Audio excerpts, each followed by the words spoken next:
Plaintiff Arthur Foltz is suing his daughter, 27-year-old X-ray technologist Jennifer Foltz, for money meant for her wedding. Arthur says Jennifer doesn't want him to be a part of the ceremony. That's case number 120 on the calendar, the matter of Foltz versus Foltz.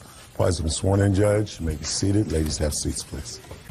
How old are you? I'm 27. You have brothers and sisters? I have a younger sister. How old is she? She's 26. And how long ago did your parents divorce? I was about 3 or 4 years old. Mr. Foltz, this is your daughter. Yes, ma'am.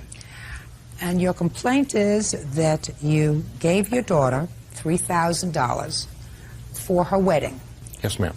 And because of circumstances, you decided not to go to the wedding, and you want that money back. Yes, ma'am.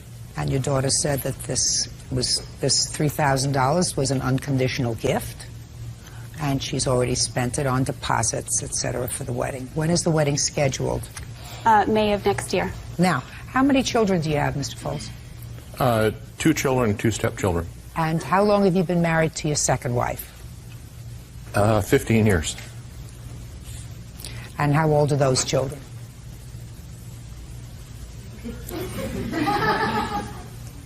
21. 21 25. and 25. Okay. So let's get down to it. You called your dad. Mm-hmm. You told him you were planning a wedding. Mm-hmm. You asked him for some help. I actually didn't ask him for help. He said to me that he felt it was only fair that he pay 50% and that my mother pay 50%. Well, that was very nice of him. So you had a reasonable relationship with him if he said that to you, at least now? Up until, until recently, yes. I want to ask your mother some questions, okay? Come on up, Mom. What's your last name? Bean. Your daughter told you initially, after she had spoken to her father, and her father agreed to contribute to the wedding, that it was her intention of having both of you walk her down the aisle? Yes, ma'am. And you were not happy with that?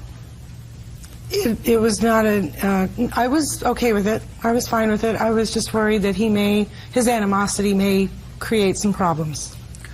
Did you convey that to your daughter? I already knew that.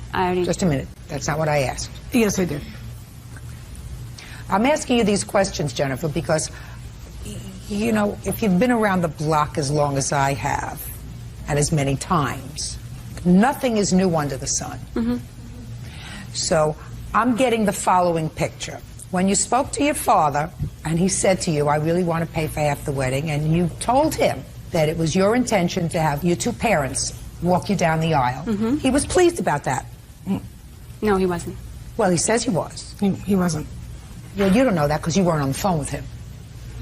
But then later you told him that it was your intention only to have your mother walk you down the aisle. Mm-hmm. And it's then that he became angry. Mm-hmm. And he said, I want my money back. I'm not going to the wedding under those circumstances. Can she tell you what happened after that? Sure. Tell her what happened after that. The planning. Yeah, as my wedding planning progressed, my dad just kept making demands on me as far as he wanted his own table, he wanted it to be up front, he wanted to invite certain people, and he was just putting extra stress on me that I was already going through with the wedding. Okay. Well, how many people were you planning on having at the wedding? 80, 100. Well, then, wouldn't it be normal for him to have his own table? I think he was under the impression that there would be my parents having their own table and my fiance's parents having their own table, and he wanted to make sure he wouldn't be sitting with my mother. So, what's wrong with that? There's a lot wrong with that. No, there isn't. Jennifer, there's not a lot wrong with that. If you had 2 parents who really got along beautifully with each other and they had this lovely relationship that had developed over the years despite the fact that they were not together, then there wouldn't have been anything untoward about them sharing a table.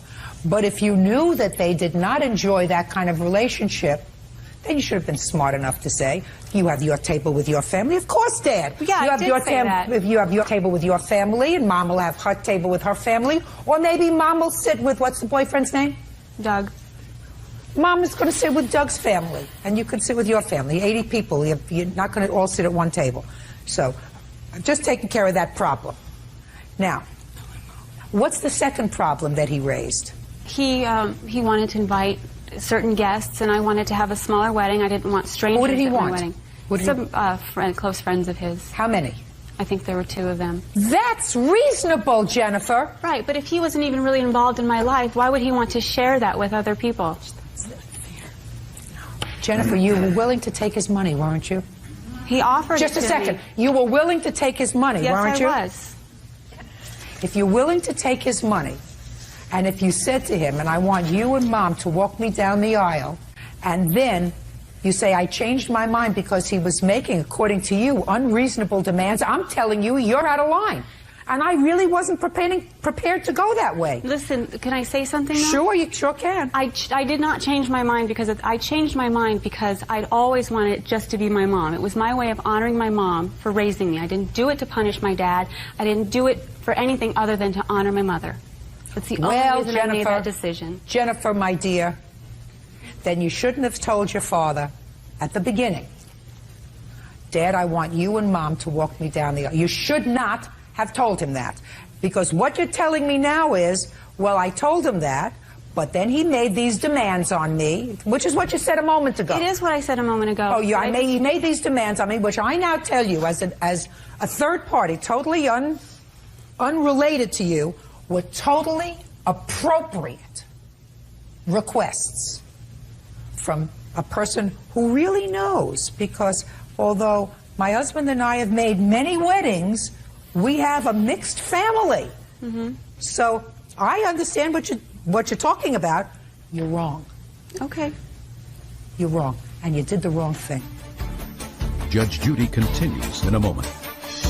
He said, I'm not looking forward to walking you down the aisle. Arthur Foltz says his daughter Jennifer Foltz owes for money given towards her wedding. Arthur says Jennifer doesn't want him to walk her down the aisle. Those 2 things that your father asked, to have a separate table, separate from your mother, and to invite 2 friends. He also wanted his own limo. No. Shh, just a second. Well, tell me about that. He asked me if I was going to have a limo at the wedding, and I said, no, I don't need one. I'm just going to drive myself to the place, get ready there. Later on that evening, we got together for dinner, my father and I, and he said that he was going to have a limo for him and his friends. So he didn't ask you to pay for it, did he? No, he didn't ask me to pay for it. So? But I just thought that was a little, odd. It's my wedding, but he wants to show up in the limo. Who cares? Who cares if he comes in a bus? Who cares if he comes in a long bus, a short bus? It doesn't make any difference, Jennifer. You're picking on him. You're picking on him, honey. Life's too short. It just bothers me that I didn't have much of a relationship with him when I was a child, and now he's trying to overtake the wedding and be a bigger part of the wedding than I feel he should be. Jennifer, you're being a big baby. I'm not being a big baby. Yeah, you're being a big baby. And if you have bad feelings about your dad because he wasn't there for you when you were growing up, lots of children of divorce feel that way about their parents, especially when their parents remarry and have second family, right? That they're involved with, that live with them. The kids feel as if I didn't have the benefit of really a full-time or even a part-time great parent. It's never too late. I don't feel as if it's too late. Well, you shouldn't feel as if it's too late. And it's a shame if your father doesn't go to the wedding. It's a shame if you have a wedding that doesn't include your father and his wife and your mother. Are you remarried? No. And whoever she wants to bring, if she wants to bring anybody, and everybody else who's part of your life. It's a shame that you don't have that moment. You will, listen to me, you will always regret it. Because, you know why, Jennifer? You'll always look at that book of pictures. And there'll be a bad feeling that he wasn't there. You know what, though? When I told him that I wanted just my mom to walk me down the aisle, he said to me that I want nothing to do with your wedding. He took himself out of the wedding. I can understand he's hurt. I'm sure he's hurt. But if he doesn't go to my wedding, it's on his terms, not mine. No, Jennifer, you're wrong. You're being young. You're being young. I disagree with him if what he chooses to do is to not go to the wedding. But I'm telling you, you're not a baby. You're a big girl. I am a big girl. And your mother should be a big person. And your mother should say, usually, if one parent walks a child down the aisle, it's usually their father, not their mother, unless their father's dead. And in this case, if you want to be a big person, and you want to be a big person, you say, for that 30 seconds that it takes to walk down the aisle, let's walk our daughter, our firstborn, down the aisle together and give her away, and then there'll be a picture of her family at her wedding. Because, you know, what can happen is 10 years from now, when you and Doug have 2 kids, and you and your father have hopefully reconciled, your children will say to you, "Where's Poppy's picture at your wedding?" And if you have not reconciled, then what you're doing is you're depriving your children of the widest possible community of love and affection. I wouldn't be the one that would deprive them of that, though. He would be the one that would not make the effort. You hurt him. I know. You I hurt him. understand that. You hurt him. He's supposed to be bigger than that. Your mother is supposed to be bigger than that. I didn't do a thing. Well, you did, Miss Bean. Yeah, exactly. You did, because you said to your daughter, and you acknowledged that you said to your daughter, "I hope he can get over certain things, and I hope he's not going to be hostile." And In response to his hostility when What? she told him that we were going to do it together. Madam, I'm talking about before you got there. Before you got to the point where she said, "I changed my mind, Dad. Only Mom is walking me down the aisle." Then he got hostile. He was Fine. hostile before I changed my He mind. was hostile from the beginning. Looking forward to walking you down the aisle with your mother. And I said, "Why?" And he goes, "Because we know how that turned out last time." And I said, "Dad, you're not marrying my mother. You're giving me away." Is that true, sir? No, ma'am. I mean, I don't understand how that could be true if he said to you, "I want to pay for half the wedding." In the same conversation, when he said to you, "I want to pay for half the wedding," and you're telling me now that his conversation was hostile? Yes. I don't believe you. Listen, Mr. Foltz, I could see I'm not getting anywhere. I've made my best effort, sir. You gave your daughter $3,000 for the wedding. It was a no-strings gift. I hope you go to the wedding. And Jennifer, I think if you want to grow up to be a big person and your mother wants to be the loving mother that she is, you will decide that it's the right thing that both your parents walk you down the aisle. You still have plenty of time to do that and to make up so that you don't end up looking at that wedding album 20 years from now and saying it was really a sad day. Mr. Foltz? Your Honor. Say nothing. Say nothing. You made your daughter a $3,000 contribution towards her wedding. I hope she does the right thing with it. I That's do all. have Case things to say, over. Your Honor. Others are excused. You may step out. I think we're still both very hurt and angry, and I think that neither one of us really wants to take the step towards mending our relationship. 25 years ago, I tried to make amends to my ex-husband for the trouble that I caused in our divorce. Her statement that I didn't raise her, and that's, you know, it's very hurtful to me. 25 years is a long time to hold a grudge. But I don't want to see anything between him and my daughter get worse and divide them forever. My heart tells me that I love her, but I just don't think it's being reciprocated. You know, my wedding's supposed to be a happy time, and it's turning out to be not quite so happy. And now the next case. All parties in the matter of Martin versus Martin. Step forward. 26-year-old insurance sales assistant Karen Martin is suing her ex-husband, home improvement salesman Kevin Martin, for stealing her share of a tax refund. Karen claims Kevin forged her signature on the check. Ms. Martin, the defendant is your former husband. It is your claim that there was a government refund check in the amount of $400 that was issued to both of you. It is your claim that Mr. Martin forged your signature to that check, cashed that check, and you want your $200. Yes, that is correct. Mr. Martin says there was no check that he received. He did not forge your name to any check, and he, quite frankly, doesn't know what you're talking about. Okay. So let us assume for a moment that a refund check was sent to Mr. and Mrs. Martin. So your obligation now, Ms. Martin, is to establish that he forged your name to that check. Okay. I'm waiting for you. Okay. I do have a copy of the check where it's signed by him, and that is not my signature. Okay. I do have other... Okay, let me see it. Okay.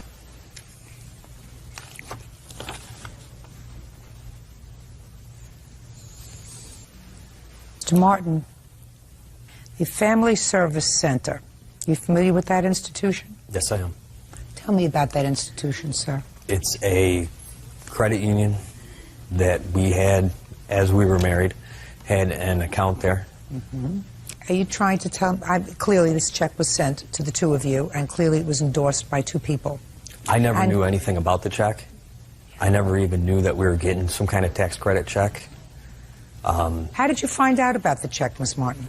My cousin had received hers, and she had asked me if I got anything on it, and These were the checks that were $400 that were issued to families by President Bush, is that right? Yes. Oh. Yes. It was $400 per child, and she had received hers and asked me if I received mine, and I said, no, I didn't. And I had called Kevin, asked him about it. And what did he say? He said, still said, I have no idea what you're talking about. How do you, actually he said, how do you know that how does he know that I didn't forge his signature? So, Mr. Martin, what I'm asking you is that the conversation you had, how do I know you didn't forge my signature, right? Yes. Okay. So this is the answer. The answer is you weren't calling her to complain that you didn't get your $200, right? I never knew. No, listen to me. Okay. You weren't calling her, Mr. Martin, to complain that you didn't get your $200. No. Because according to you, you didn't know about it. So why would she call you to complain? Listen to me. Call you to complain. If she had forged your signature to the check so that she got the entire $400 and you weren't calling her to complain about it, you get my drift, sir? I understand what you're saying. Old story. If it doesn't make sense, it's usually not true. And if it walks like a duck and talks like a duck and quacks like a duck, it's a duck. So somebody from your credit union cashed this... I'm speaking! Somebody from your credit union cashed this check with a signature that I have compared with the signature on your answer and with a signature that I have compared with the signature on Miss Martin's complaint. And while that's not necessarily dispositive of who forged whose signature, the signature on this check, your signature on this check, is eerily similar to your signature on the answer. While her signature on the check is no way similar to her signature on her complaint. So I put those facts together, and you know what I came up with? Judgment for the plaintiff in the amount of $200. That's all. Step out. All these are excused. You may step out. She's accused me of kicking her car, slashing her tires, cutting her brake line. He has 2 domestic violence charges against him. I have a PPO against him currently right now. She hates me. I left her. There was multiple threats about bodily harm to me because I'm her new boyfriend, and it was the classic case of the husband being jealous of his ex-wife's new boyfriend. It's pretty cut and dry. She won't leave me alone. She's made my life a living hell, and I'm just tired of it. Well, you know, he knew that wasn't my signature. He knew it was his signature, and obviously Judge Judy. And now the next case. All parties in the matter of Slovic versus Jimenez. Step forward, please. 21-year-old office manager Jamie Slovic is suing her ex-boyfriend, 24-year-old construction worker Roman Jimenez, for unpaid rent, damaged property, and the return of household items belonging to her. Miss Slovic, you and the defendant lived together. Take your hands out of your pockets. You and the defendant lived together for a period of time. Yes. There was an altercation between the two of you, and you claimed that Mr. Jimenez moved out. And when he moved out, he took with him a whole bunch of furniture that you had purchased on your credit card that you either paid for or are still paying for. In addition, you claim he owes you for half a month's rent and some eviction costs because you were ultimately evicted from the apartment. Mr. Jimenez says that you really locked him out of the apartment because you called the police, so stop complaining that he owes you any rent because he couldn't live there. He doesn't, however, address the issue of the furniture, which I will get to. So when did you and Mr. Jimenez live together, Ms. We lived together for 3 months. Starting when? Starting from June of 2003 to October of 2003. And the reason why he had to move out is because it was court-ordered, or police report ordered, that he moved out of the apartment. I Okay, didn't... just a second. Okay. That order was issued as a result of a complaint, correct? Yeah. And the complainant in that complaint was who? Me. Right. Well, that's pretty much what he's saying. He's saying he had to leave the apartment because you complained, which resulted in a court order putting him out of the apartment. So he's right. Right? Okay. Oh. Now let's get to the furniture. Okay. When we lived together, we had nothing, and we purchased big pictures for the walls, a couch and a coffee table that we got before we moved in there, a dining room table, and a bed that we purchased while we were living there. All this stuff that, you know, we were supposed to be living together to pay off together. He had no credit, so we did everything on my credit. He couldn't get approved anywhere. So far, is that correct? Yes, that's correct. All right. When you moved out, did you take the furniture with you? I took my furniture with me. What did you take? I took my pictures. Pictures. Were those pictures that were purchased on her credit card? Yes, ma'am. Well, then how could you take the pictures if she paid for them? Well, because I gave her some money too, and you know, she spent the money on that stuff, and I spent my money like on food and going out and stuff like that. Going out. We ate a lot. We ate good food. Going out without me. Shh. Don't talk to him. Okay. What else did you take with you, sir?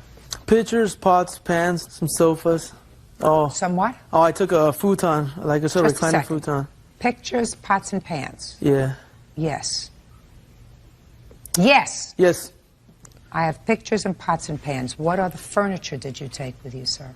I didn't take the furniture because the furniture was broken. So you took nothing else but pictures and pots and pans. Is that what you're telling me? That's correct. What happened to the futon you told me about a couple of seconds ago? Oh, it was kind of broken. Did you take it? Pieces of it. Do you suffer from a mental disability? No, I don't. Unfortunately, Mr. Jimenez, I'm not kidding. No, I don't suffer from a mental disability. Then when I ask you a question, I want you to think about the answer, and I want you to give me an answer that's truthful. Pictures, pots and pans, and a futon sofa. Is that right? The mattress. I took the mattress. Took the mattress. And was that something that was purchased after you moved into the apartment? Yes, it was. So the pictures, the pots and pans, the futon, and the mattress were things that were purchased with the plaintiff's credit card that she paid for or is paying for, and you took. Correct. It was my... Perfect! How much were those things? Everything that he left me with is way beyond $5,000. Listen, it's not what I asked you. Okay, I'm sorry. He says he took pictures. Do you have the bill for the pictures? This top one right here is one of the pictures. And how much was that? $47.99. What else? Give me the figure. Okay, figures $16.99, $15.99, $14.99, and $69.99. How much was the futon? I don't have the receipt just for the futon. Oh, fine. So then forget that. Now, mattress. How much was it? He took it with him. $580, I think, for just the mattress. Go. Mattress, futon, pots and pans. $256.22. $256. $940. Okay. Now, listen to me, Mr. Jimenez. You cannot take property that was being paid for by the plaintiff because you wanted it. She said all I had to do was cook for her because I like to cook. She said all I had to do was cook for her, and it was cool. What? I like to cook. Just a second. Would you run that past me again in English and slowly, please? Okay, she said that all I had to do was cook some good food, and it was cool. Just don't worry about it, baby, and that was it. You have children? Yeah, I have one son. How old is he? How old is he? He's 5 years old. You have children? No. Very good. Miss Slovak. Drama. You know, sometimes you make a mistake, and what you have to do is you have to put a period and move on. Do you understand? Mm-hmm. You're a young girl. He's worthless. Do you understand? Yes, I do. Okay. He used you. Yep. You took care of his son? Yes, I did. Once in a while. She went to the park with him once in a while. You have to look up and say, thank you, Lord, because I was shown the light early enough before I had a child with him, or maybe two, before he totally ruined my credit, before he wasted the best years of my life. So you really should say thank you. And next time, store the information in your head and exercise better judgment. Right? Right. Yes. Okay. Judgment for the plaintiff in the amount of $940. That's all. Parties are excused. You may step out. It was pretty violent. It was pretty nasty, I guess. Oh man, we were wasted. Well, everything was destroyed in the apartment. She's jealousy, raving in front of, making a scene in front of people. I'm trying to push her away, trying to get away from the conflict. You can imagine. It was pretty crazy, yeah. She's mad over me, that's why. He got away with it again right now. He just gets away with it. She thinks I get away with anything, but I don't get away with nothing. You know what I mean? I had to put up with everything. It's you know, whatever. I'm struggling to pay my bills. I don't make very much money, and it's hard. Man, I'm used to her being emotional like that. Be careful next time. And now the next case. All parties in the matter of Clark versus Muir. Step forward, please. 34-year-old loan officer Diana Clark is suing her ex-boyfriend, 24-year-old landscaper Brian Muir, for an unpaid loan for bail. Brian says it wasn't a loan, but rather a very nice gesture. How old are you, Miss Clark? 34. Do you work? Yes, I do. What kind of work do you do? I'm a loan officer. Ever been married? Yes. Have any kids? Yes. How many? 2. Do they live with you? Yes, they do. You their sole support? Yes. You're a nice-looking woman. Thank you. Got nice dimples. How old are you? 24. He's too young for you. Yeah. Even when they're 34, they don't know much. I agree. But when they're 24, they know less. What do you do for a living? I'm a landscaper. Who do you live with?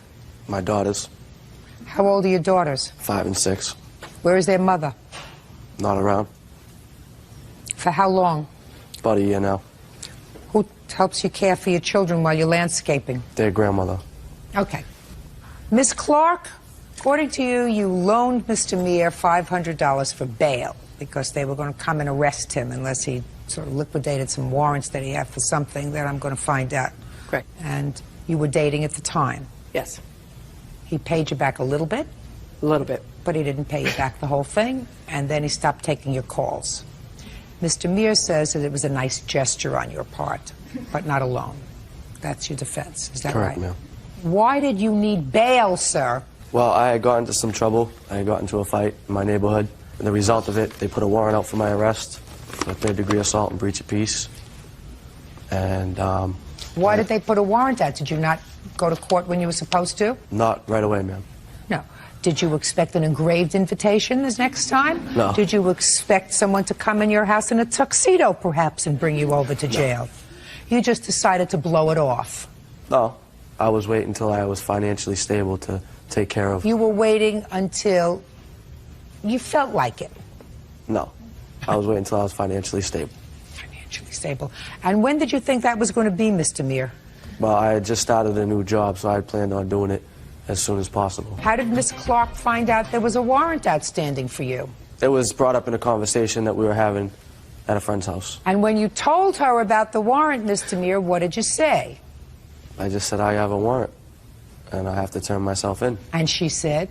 And she said, anytime you want to turn yourself in, I'll be glad to help you out. How much later did you call and tell her you needed her help? It wasn't but a few days. So a few days later you called her or you went to see her and told her, well, I'm ready to turn myself in, I need your help? Well, I was over a friend's house, and when she came over there, I told her that I was going to turn myself in, and that's when she offered to bail me out, Your Honor. How did you know that he needed bail money when he turned himself in? He called me from the bail bondsman's phone. Really? Yes. You forgot about that. Actually, Your Honor, I did not call her from the bail bondsman's phone. The bail bondsman lives next door to my friend, and I had talked to him beforehand, and I had let him know that if I needed to be bonded out, that I was going to use him. Go ahead, Miss Clark. No, he called me from the bail bondsman's phone and said that he was at his home and he was going to be turning himself in. Could I go ahead and bail him out like I had told him I would do? When did he make his first payments to you? April 16th. And when did you bail him out? April 13th. And how much did he give you on April 16th? $50. When did he make his next payment to you? April 23rd. How much? $40. There was, just so you know, there was a previous amount that I had loaned him also. So that part of what I have written down here was applied to what he owed me previous to that as well. What did you lend him money for in the past? He wanted to go back to his hometown to see his friends for his birthday. Your Honor, if I may, the money that I did pay her back, she had brought me home to see my friends and family. The money that I did pay her back was the money that she loaned me. She never said I had to pay her back for this bill, Your Honor. I paid her back $130. That's what she loaned me when I went to Boston. $130? Yes, ma'am. How much did he pay you all together? $230. So you gave her $100 in interest? No, I only gave her $130. She says you gave her $230. I only gave her $130. Are you sure about that? I'm positive about that. So that if I find that this was a loan, you owe her $500, not the $370 that she says. Is that right? That would be correct. Good. Mr. Meir, did Miss Clark assault anybody? No, she harassed. Just a second. No, Did ma'am. she assault anybody? No, ma'am. Did Miss Clark have a warrant issued for her arrest because she blew off letters from the police? No, ma'am. Who did? Raise your hand. I did. Raise your hand. Me. Higher. Raise your hand all the way I up. did. What makes you think that she should take care of your bail? She's a working woman. She's got 2 children that she supports. Why in the world would she pay for you and you feel no drive to pay her back as quickly as possible? She has spent abundance of money on me. Abundance. She took me out for my birthday and spent well over $1,000. If that was the case... Foolish. If that was the Foolish, case, because I want to tell you all her money something. She must see something in you that I don't. It's the good looks, Your Honor. Have you looked in the mirror lately? Yes, I have. Mr. Meir, you have 2 children, 2 little children, that you say are in your custody because their mother is off somewhere.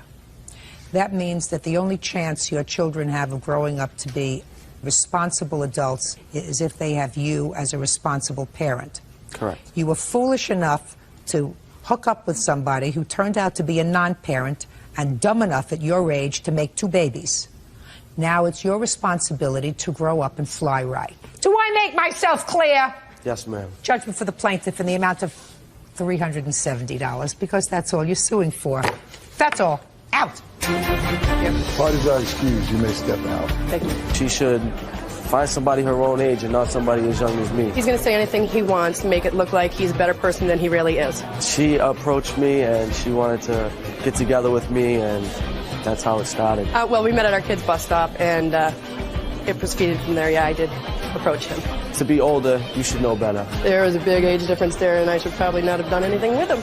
18-year-old laborer Sherry Powell is suing her former friend, 17-year-old Lise Chouinard, and her mother Paulette for lost wages and pain and suffering due to an assault. Lise claims Sherry slept with her friend's boyfriend.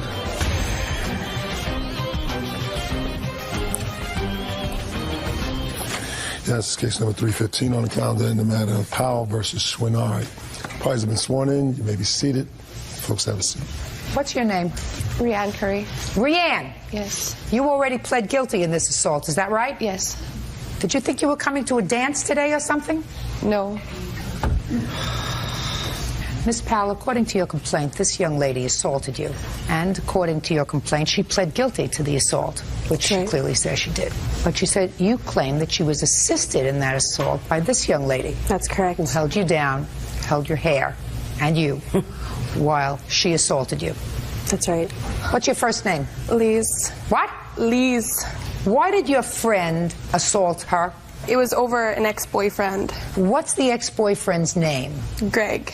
How long ago was Rianne with Greg? About a year ago. Was Miss Powell ever with Greg? I don't think she was. I think she just had slept with him. Is that what she was annoyed at? Yeah. So Rianne was angry because she thought, right or wrong, that Miss Powell had been involved with her ex-boyfriend. Well, her ex-boyfriend had told her that he had slept with her. During the time that they were still together? Yes. Could you do me, you're her mother? I sure am. Good. Why don't you sit down? Because you're just here because you have the deep pockets. Step up here, Rianne. Now, when Greg told you about this assignation, did you beat him up? No. Did you punch him in the face? No. Did you kick him in the groin? No. Why not? Did you think that Miss Powell held him down? No. So why did you get angry with her? Because we were acquaintances at the time, and... So you think that because you were an acquaintance of Miss Powell, she owed you more loyalty than the boyfriend that you had with whom you were sleeping? No, but I'm just trying to get the rationale. You got a boyfriend with whom you are intimate. And how long had Greg been your boyfriend? a few months. And you are crazy about him, right? Not totally. Well, I assume that if you were intimate with him, that you had some feelings for him. Is that right? Yes. And your boyfriend, with whom you have been intimate, says to you, when you weren't around, I slept with Miss Powell. And you start to cry, right? You got upset? A little bit. Did you yell at him? Yes. What did you say? Many things. It was a year ago. When did you assault Miss Powell? October of last year. And when did your boyfriend tell you that he had been intimate with Miss Powell? September of last year. Now, between September and October, had you seen Miss Powell? Not really, no. So the first time you saw her is when the assault took place, is that right? Yes. And where was that? At Pool Hall. And Lise was with you? She wasn't there in the beginning, but she came around, yeah. And she's a friend of yours? Yes. Had you told her about Greg's confession? Yes. You see how it all fits in? You want to know why? Because it's common sense. That's why it all fits in. Tell me what happened when you saw her. I had seen her and... No, look at me. Don't look at the floor. Don't look at the water. Look at me. I had seen her in the pool hall with him, and I got... With Greg? Yes. Oh, she was with Greg in October. Is that right, Miss Powell? We were friends, and at the time, she was dating his brother, who's Matt. Okay. But you were with Greg, and you were no longer with Greg. No. So you saw her, and she was with Greg. And what did you say to her? At first, I didn't say anything to her, and then when she had come outside, I had confronted her. What did you say to her? I asked her what the problem was, and that's when... Well, I didn't hear about any problem. What do you mean, what the She problem disrespected me, that's How did she disrespect you? By sleeping with my boyfriend. Disrespected you? Yes. Your boyfriend disrespected you? Yeah, that too. Okay. And what did she say to you? She said, what are you talking about? And I basically said, you know, well, what I'm talking about. And that's when a fight broke out. No, that's just words that I hear so far. Mm-hmm. After you said, I don't know what you're talking about, what happened, Miss Powell? On that note, I did not say anything before it happened. There were no words said besides some name-calling from her to me before she hit me. Where did she hit you? In the face. With what? With her fists. And where was Lise at the time? Lise was standing behind her, maybe about 5 feet behind her. No. Anybody else with them? Greg was walking with me outside, and Matt was outside, who at the time Matt was Rianne's boyfriend. And then what happened? She started hitting me, and she's saying, come on, Sherry, hit me, hit me. And at the time, it happened so fast that I barely knew who it was. I had no idea what she was doing or why she was doing it. And she went savage. Okay, she's already acknowledged to the police and to the courts that she assaulted you. What I want to know is what Lisa's participation was, if any. There were some words said. By whom? I said, what the Rianne? Like, I was totally confused. She said, what the Sherry? And then she was hitting me and scratching me and pulling me by my hair. I had turned her around because before I was up against a concrete wall, and she was pulling my hair and hitting me, hitting my head off the wall. So I turned her around to get away from the wall. And as I turned her around, I took control of her. And then Lise came in because she knew that I had some control. And she started pulling my hair. From behind? Yes. And then what happened? And then Greg said, she's Matt's brother, Rianne's ex-boyfriend, said, you have nothing to do with this, Lise, get away. And from what I understood, Greg had taken her away, but I think that she had backed away. You mean Lise? Yes. Okay. How long did she hold your hair?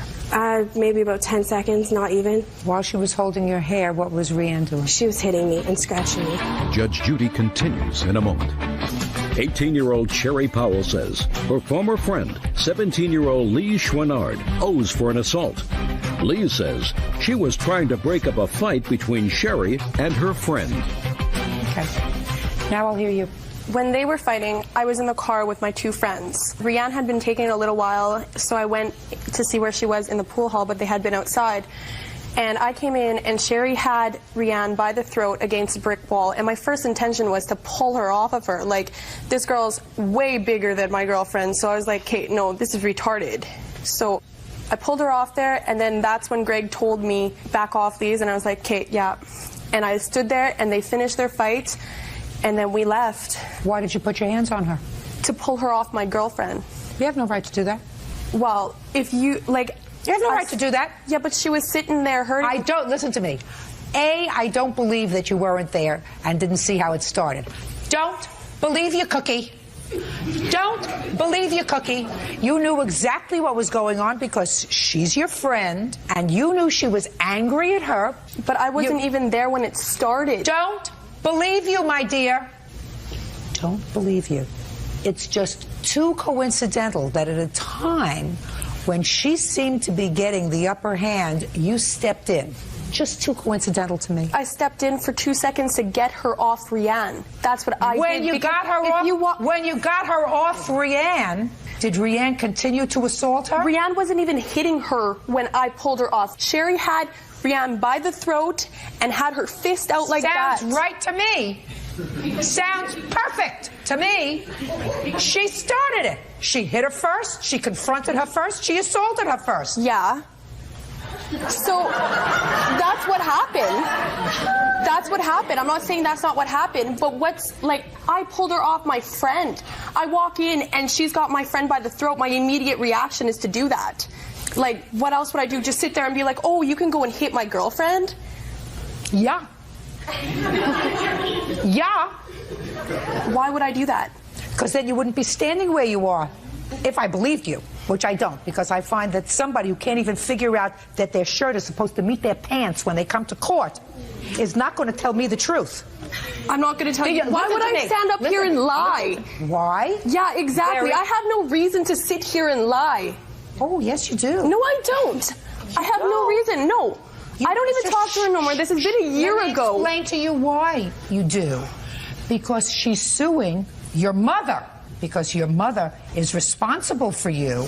She's suing your mother for $5,000 because you permitted, at least for a period of time, your friend, who also doesn't know how to dress when she comes to court, to assault her by holding her hair and allowing her to be hit.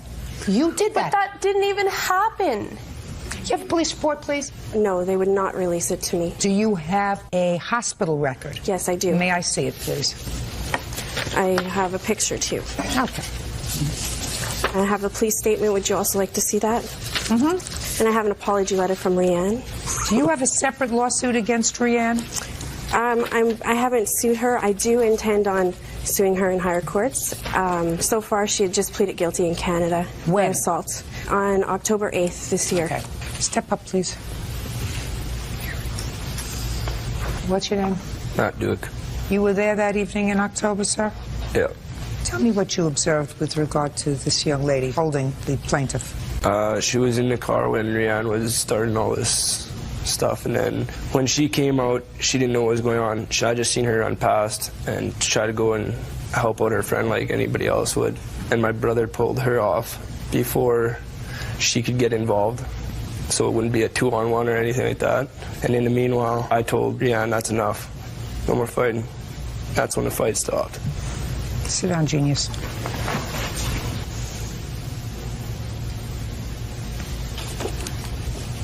What did you plead guilty to, Rianne? Assault into Sherry. Were you sentenced yet? What I have here is my 12-month conditional discharge. Can I see it, is what please? they gave me. Can I see it, please?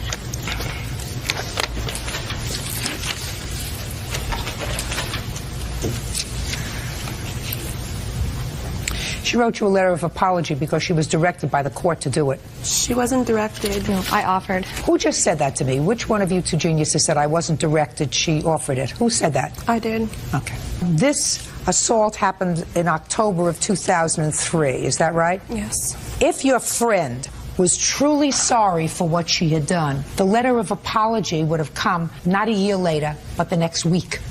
Do you understand? Yes. Good. The letter of apology, which was directed by the court. It's here in the order.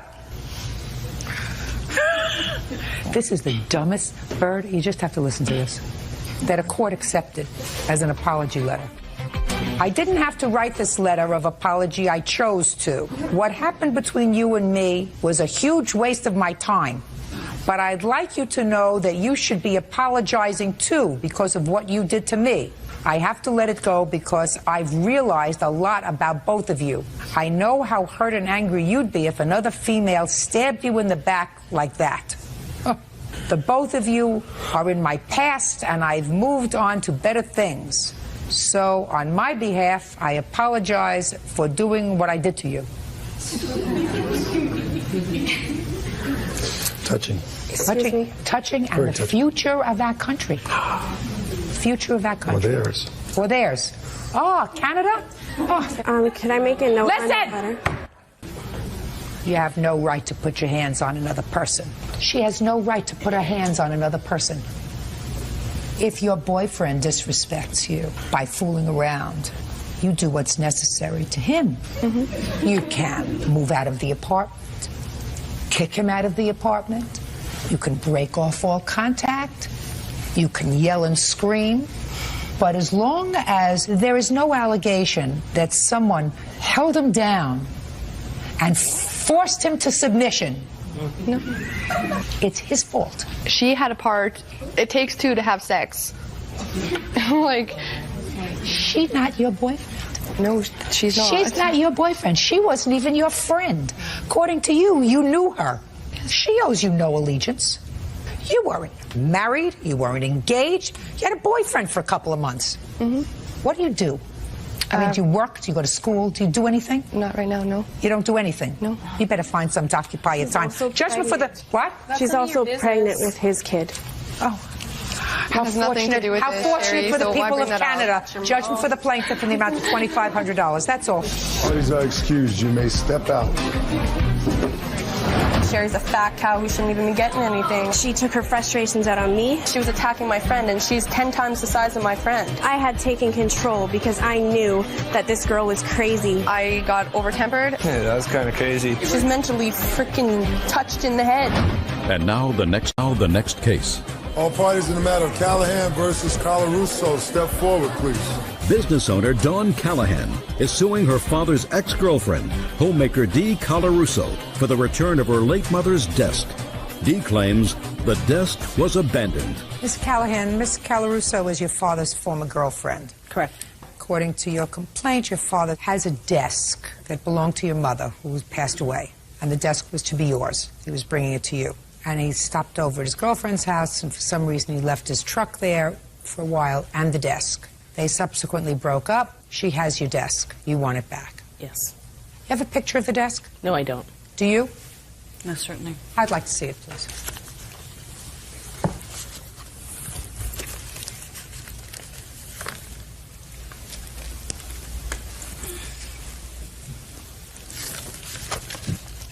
Oh, it's a pretty little lady's desk. Yes. Where is it, in your living room? No, it's upstairs in my bedroom. How long do you know Miss Callahan? I'd say approximately a year and a half. Year. Is she a nice person? At times. When did your mother pass away? April 26, 2002. Was this her desk? Yes, it was. Did you tell Miss Colarusso that it was your mother's desk? Yes, I did. When did she tell you that? To my recollection, I had never heard anything about it except that Lynn moved it into my home 2 months after he moved into my home. He did? Yes, and left it in my garage. Yes. It proceeded to get mildew, all kinds of markings, and all the rest of it. I had a couple of friends come in, empty it out, put the stuff into a green bag to lighten it so they could move it upstairs into my upstairs apartment, and they did so. So no, it's been receiving much better care. Well, that's very nice, but it's not your desk. Well, I consider it storage fee. I don't care what you consider it. You had a storage arrangement with him? No. Well, if you didn't have a storage arrangement with him, my dear, then you can't say I'm taking the desk for storage fee. I took his car for storage fee. Listen to me very carefully. It doesn't belong to you. It's not your desk. Romance is over. It's over. You can't just decide you're going to protect the property that doesn't belong to you and then somebody said, I want my desk back. Say, well, I took it upstairs and I've been taking care of it, so now it's mine. You have to give her back the desk 5 days from today. Make arrangements with the mover. You want to leave the desk upstairs and have her mover bring it downstairs, or you want your mover to bring it downstairs? Who says it's her desk? I do! Now, that's her father. Whose desk is it? My daughter's desk. Right. belonged to her mother. She wants her mother's desk because she doesn't want you to have it. And it holds absolutely no sentimental value for you whatsoever, just mad value because you're not together with the prize package anymore. She gets a desk back in 5 days. I'll sign the order. That's it. Excuse me? What? My paperwork, all my mother's legal paperwork that was inside there, 401ks and everything. Can I don't know where that is. is. Where is it? Gone. What did you do with it? It went out with the trash. All the trash that Lenny had dumped. It's gone. Listen to me. It's probably gone.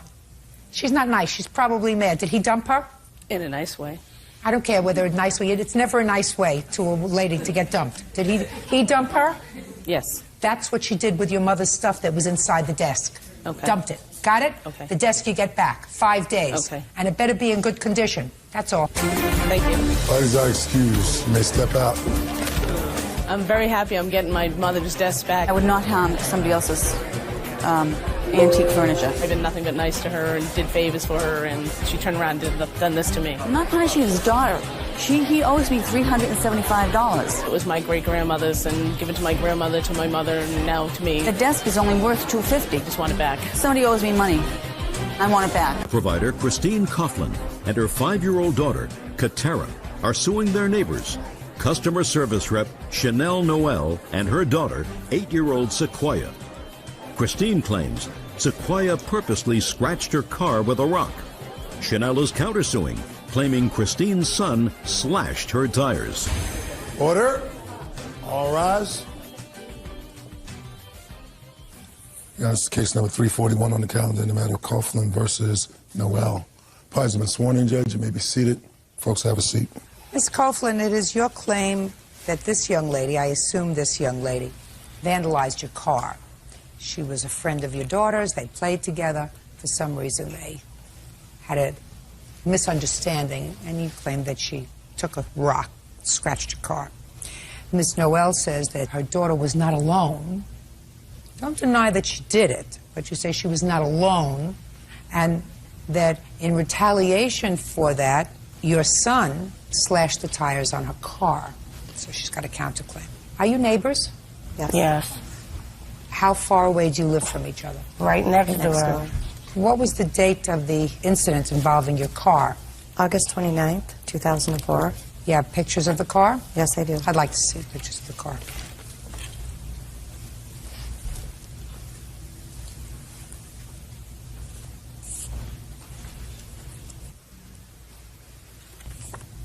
What makes you think Sequoia damaged your car? They were all outside playing, all the children, with Katara, and Katara came in the house crying, saying that Sequoia upset her. So I said, okay, we'll stay in the house. After that, I went out to do laundry, and I noticed a big scratch on the side of my car. Okay. Now, what proof do you have that Sequoia did that damage to your car? It's in the police report. She had admitted doing it. Can I see the police report, please?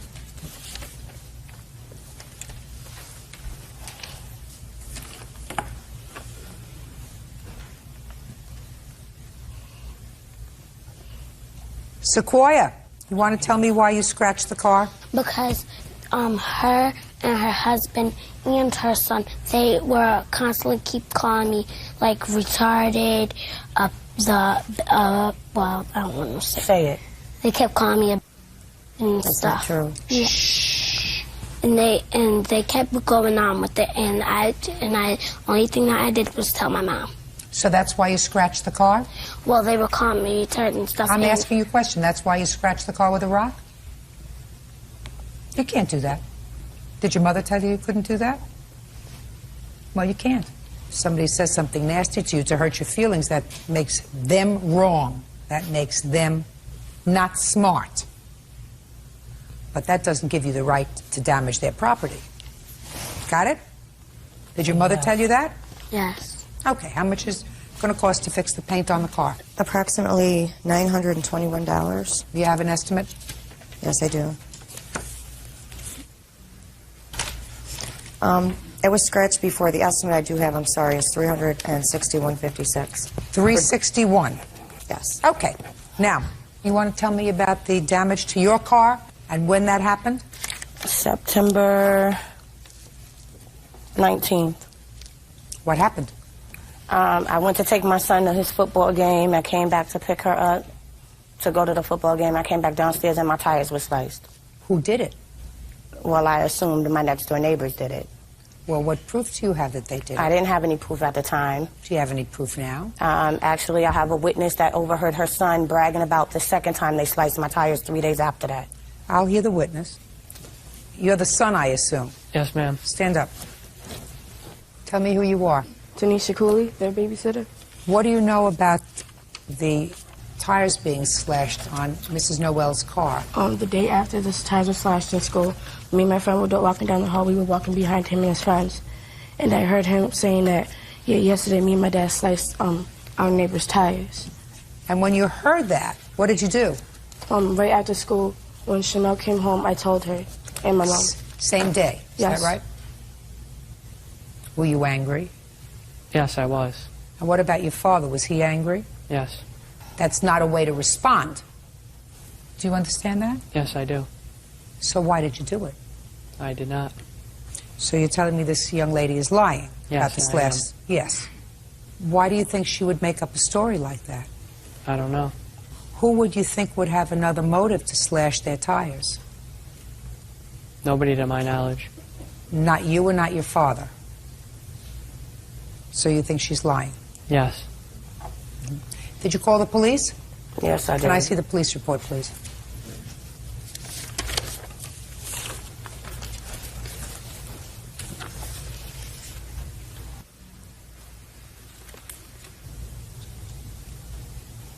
You can sit down.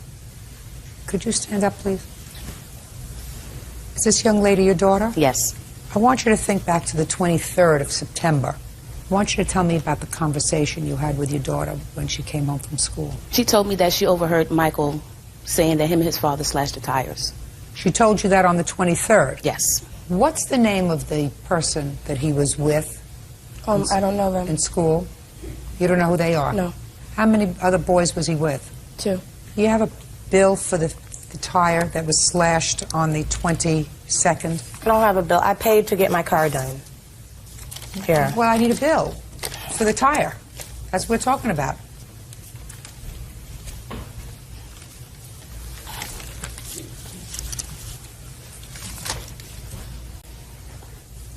Tire was $16.53? Used one.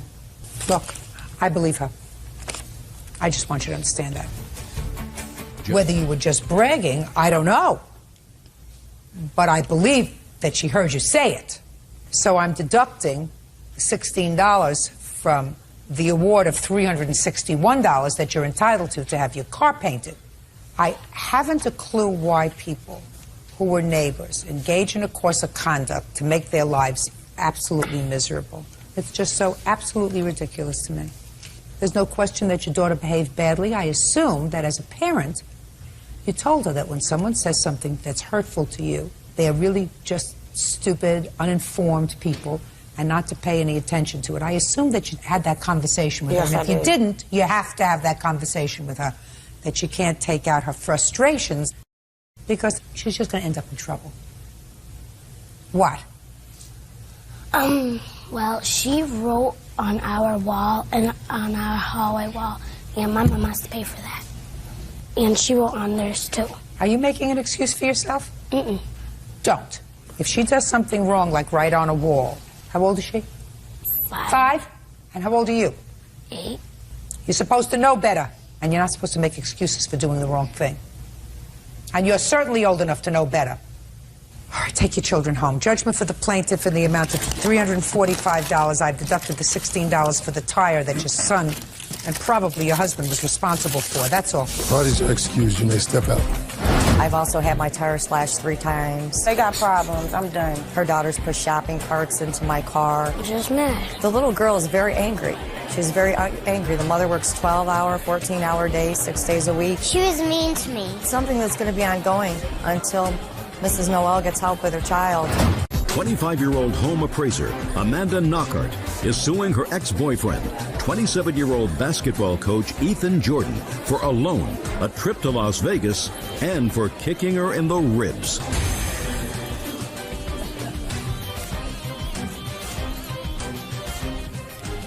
Yes, this is case number 243 on the calendar in the matter of Knockhart versus Jordan. Parties have been sworn in, Judge. You may be seated. Ma'am, have a seat, please. Ms. Knockhart, Mr. Jordan is your former roommate, and it is your claim in this lawsuit that he owes you for a whole bunch of stuff. Correct. Mr. Jordan says he owes you for absolutely nothing, and you got to get on with your life. Get over it and get on with your life. When was he your roommate? He moved in August of 2003 through June of 2004. And how long had you known him before he became your roommate? Probably about a month. Was your relationship with him solely that of landlord and tenant? No. So you had a social relationship with him as well? No. What? A love relationship? I said social. Social? Yes. Sure. Well, is that a question? No. That's a statement. Okay. So you had a social relationship with him as well. Is that right, Mr. Jordan? Not entirely, Your Honor. I sometimes slept on the couch, but for the most part, we did share a bedroom. Okay, so you had a social relationship, but you paid rent? No, ma'am. You did not pay rent? I moved in with the understanding that I would not pay rent or find any costs in her bills. Oh, that's interesting. So you weren't a tenant because the word tenant implies that you pay rent? Yes, ma'am. So you just lived together? I mean, I was confused about the statements. You lived together, and he did not pay rent? He did not pay rent, but the agreement was that he was supposed to maintain the automobile and the maintenance of that. And whose automobile? Mine. Supposed to maintain a car? Right. Is that your agreement? That agreement wasn't up until, like, say, January. So from August of 2003 until January of 2004, Mr. Jordan, what you're telling me is you were just sponging. No, Your Honor. It was all her idea. Oh, no, I didn't know her idea. I didn't ask whose idea it was.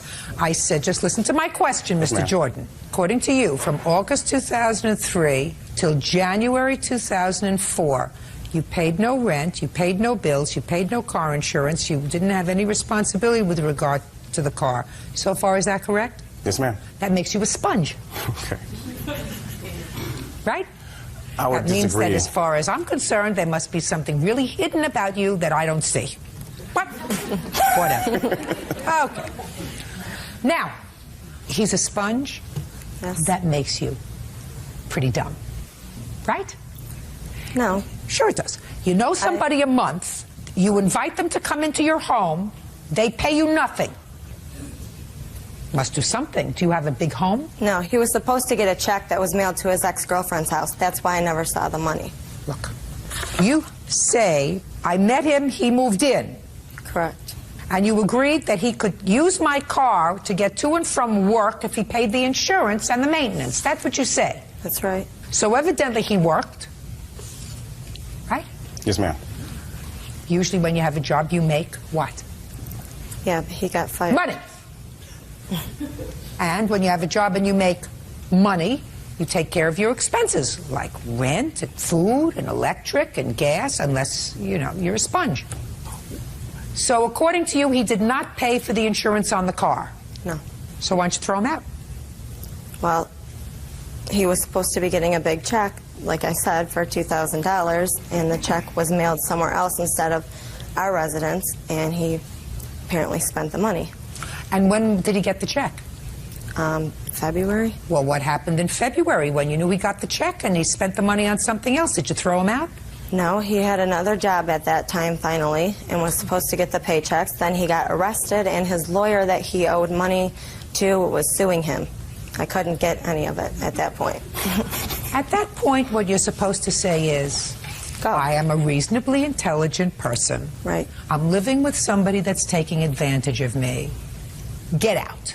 Right. Unless you're in love and everything is going to work out okay and you're really not interested in the money, you're really interested in the relationship, and the only reason you come to a point where you're interested in the money is because you're not together anymore. No, he did start staying at a friend of his house more often. When? That was in May, because... I'm talking about February, March, April. Okay. Nothing. Goodbye. All right. What's next? What else does he owe you money for? A vacation that we took together and for medical bills. All right. So let's go to the vacation. When was the vacation? February. Where did you go? Las Vegas. For how long? February 22nd to the 29th. You wait to drink later. And was he working at the time? He was going to Las Vegas to work. Was he working at the time? Nowhere else, no. And what was your arrangement? He was working the convention there, the magic show, and when he returned... What do you do for a living? Your Honor, I have always, since she's known me, maintained an occupation as a basketball coach at the YMCA. I still work there today. What were you doing in Las Vegas? Oh, I modeled for a clothing company. So you were modeling? Yes, ma'am. Did you get paid? Yes, ma'am. Good. How much did you get paid? Do you remember? Not entirely, not exactly. I think it was like $1,500, some give or take. And who paid for all the expenses to Vegas? To Vegas, she did. Well, why didn't you compensate her for that? When I got the news that I was going to Vegas, I had all my, they flew me out. They flew me out, they would room me, pay for airfare. I had a place to go. She decided that she wanted to go to Vegas. We sat down, we planned out the whole trip. Okay, when we got to Vegas, her and I would disagree, as usual, and she went one way and I went another. I stayed with a friend. That's it. How many days were you there? In the hotel room, I think I stayed 1 day. Okay, how many days? 1. Okay, so you put him out after 1 day? No, he only stayed 1 night away from me. He tried leaving me in the middle of Las Vegas by myself. Yeah. So I tried catching a flight home, which would have costed me a lot more money than... How did you get to Vegas? Did you fly? Yeah. You flew. Well, his ticket was paid for. No, it wasn't. I have the credit card receipts right here. Oh, well, she says it wasn't paid for. Did Your you Honor, get... Were you reimbursed by the company for your airfare there? Normally they would have, but I opted to go with her since she wanted to go with me. Yeah, right. Ooh, he slipped. All right, how much was his plane ticket? $345 for his the plane airfare. ticket. Okay. And how much was the hotel room? $214.76. For both of you? No, I divided all the costs by 2. So it's clear to me that you were compensated, Mr. Jordan, for that. If you weren't, you were paid $1,500, probably plus expenses. You got the check. I assume you got the check to cover your expenses as $559. So far, you're off $559 for this trip to Las Vegas. What else does he owe you for? Don't say anything else. Right. I'm giving you so far every benefit of the doubt, more benefit of the doubt than I usually would give to somebody who acts so dumb. What else does he owe you for? The rental car. Listen to me. Leave Las Vegas. Get on to something else. Doctor bill. Now, tell me about the doctor bill. Ethan abused me, and I had to go to the doctor's. When? 5/8. Tell me what happened on May 8th. He kicked me in the ribs, broke 2 of my toes, threw me against... Tell me about the argument.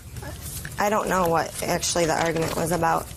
And how did the verbal argument escalate into a physical argument? He came dashing from the living room, charging at me. And? Threw me against the kitchen cabinets, picked me up, threw me on the floor, spit on my face, and kicked me in the ribs. Did you call the police? I called my friend to come get me. Did you call the police? Not at that point. When, after May 8th, did you call the police and report it? I had a personal protection order put out on him on July 22nd. I didn't call the police on that incident. Why not? I don't have an answer for that. I'm sorry. Mr. Jordan, you want to tell me what happened on May 8th? Your Honor, I do remember the fight that we got into. I don't remember why I attacked her, but I do know that that was not the only incident that became physical between either one of us. Did you suffer any injuries on May 8th, Mr. Jordan? Your Honor, I've got scratches all over me, but I didn't go to report him. I didn't go to the hospital or anything like that. I see the doctor's report. Did you take her to the hospital, doctor, or whatever? I don't remember her going to the hospital. No, I took myself there, Your Honor. Okay. Miss Knockhart, after May 8th, you went back to live with him. He started staying... No.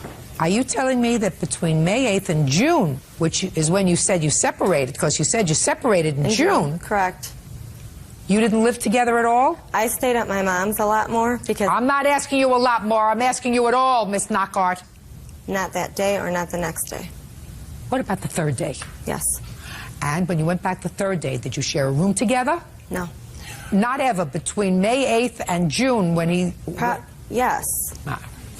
Once or twice. Miss Knockhart, yes. I have no idea what this bill is for. This says that the closing date of the statement is May 8th. The doctor says that he saw you on April 23rd with regard to an assault. I would have assumed that if somebody broke your toes during the course of an assault, you would remember the month and date that it took place. Yeah. Well, I would assume that. Listen, are you her mother? Yes, I am. She lives by herself? Yes. How old is she? 25. She's probably not old enough to live by herself. No, she's more than capable. Her I don't judgment think- in men aren't that good. Her judgment isn't that good. Judge Judy continues in a moment. And later today, Linda Knockart says her ex-boyfriend Ethan Jordan beat her up and broke her ribs. She's also suing for a loan and a trip to Las Vegas. Where are you living now, Mr. Jordan? I live with my brother. You pay him rent? No. Problem is not an answer. No, ma'am, I don't. Why not? Because he's my brother. He helped me out of this relationship. Does your brother work? He's a doctor. And you just told me a moment ago that you've been working continuously. Yes, ma'am. I have 2 jobs myself. What is it with you that you think that other people are supposed to take care of you? I don't believe that. I'm not talking about her. Let's forget her for a second. Okay. How old are you? 27. Grow up. Responsibility. You're supposed to pay your way. You're not supposed to spend all the money that you make on clothes. Sir, do you understand what I'm saying to you? Yes, ma'am. I understand. Listen, your mother says that you have lousy judgment in men. You better start getting better judgment in men. So far, the only thing he owes you is $559 for the trip to Vegas. That's his expenses, because I think he was reimbursed those expenses and you expected them. I can't figure out whether you were assaulted or when you were assaulted or what it was all about, because you brought no proof of that. So, exercise better judgment in the future. That's my decision. Judgment for the plaintiff, $559. Thank you. Parties are excused. You may step out. For her to let me live that long with her, drive her car, you know what I'm saying? She says I beat her up and she didn't make any kind of police report. It speaks for itself. I think he just used me and he wanted somewhere to stay for free, and now he's found somewhere else to freeload. The violent, tumultuous relationship. I didn't talk about how fish hook I was beat with, or you know what I'm saying, spoons and whatever that was thrown at me. So I'm just happy that's all done over. Of course he's got to make me look bad, because look at how he appeared in the courtroom. So I wish her the best. I have no hard feelings for her, man. I hope she gets, you know, whatever's coming to her. Is suing his ex-girlfriend, Kim Hicks, and her son, 15-year-old Wendell Hicks, for medical bills resulting from a fistfight with Wendell. Wendell says Jeff had been spreading rumors about him and a female friend.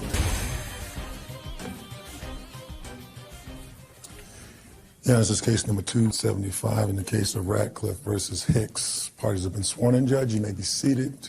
Gentlemen, have seats. Mr. Radcliffe, you and this lady, Miss Hicks, had been involved in a relationship. And according to your complaint, there was an altercation where you came to her rescue. She was having an altercation with her son, I assume this young man. As a result of that, you were injured, and Miss Hicks agreed to pay your medical bills. She has not done so. You are no longer a couple, and you want your medical bills paid. Ms. Hicks says that you were the aggressor in this altercation with her son. She is suing you for damaging her home and for injuring her son. Is that right? Correct. When did this take place, Mr. Radcliffe? It was July 8th, 2003. Tell me how it started. Well, we received a phone call at the house. Who's we? My son and I. Who answered the phone? My son. And Step up. I wasn't saying hello. I was telling you to stand up. Tell me your name. Alex Ratcliffe. Alex, did you receive a phone call on the 8th of July? Yes, I did. Who was on the other end of the phone? Initially, I heard Kim screaming in the background. Kim, is that you? Miss Hicks. Miss Hicks. I initially heard her screaming in the background, but Wendell was talking to me, and he asked to speak to my father. And when I went to go give my dad the phone, I heard her in the background screaming for help and asking for my dad. You went and got your father? Yes, I went and got my dad and gave him the phone. What happened when you picked up the phone? Who was on the other end? it was Wendell Hicks on the phone indicating to he was coming to my house to kick my butt, him and 4 boys, because I was supposedly spreading rumors about him and some girl in the neighborhood. So he said he was coming to your house? Yes. And he hung up. I returned the phone call back. Could still hear Kim hollering and screaming bloody murder in the background. What did you hear? She was just screaming for help, Well, what did you actually hear her say? for Wendell to leave her alone. Okay.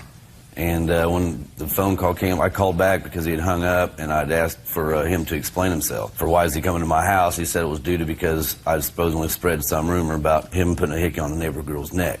And so I asked to speak to his mom because I could hear her in the background just screaming bloody murder. And so he hung up the phone. And so I felt the need to go there because she had explained to me many times before. Just a second. Don't tell me what she explained to you before. Tell me what happened when you got there. You felt the need to go over there. I went over there, I knocked on the door, and the boy had let me in. I come in the door. And Which boy let you in? Wendell Hicks let me in. Go ahead. He opened the door, let me in, and I come through the door, and to the right of me was two friends of hers in the house. And Wendell proceeded to go back around the corner where he had his mom pinned in the corner, and she was How screaming. was she pinned in the corner? Just backed up to the corner. Okay, he didn't have his hands on her. No, he was right up in her face. No, but he didn't have his hands on her. Not at this time. Okay, so what did you do? I come up around him, come around the countertop there, and told him to leave her alone. He turned and swung at me and hit me in my left ear with his right arm.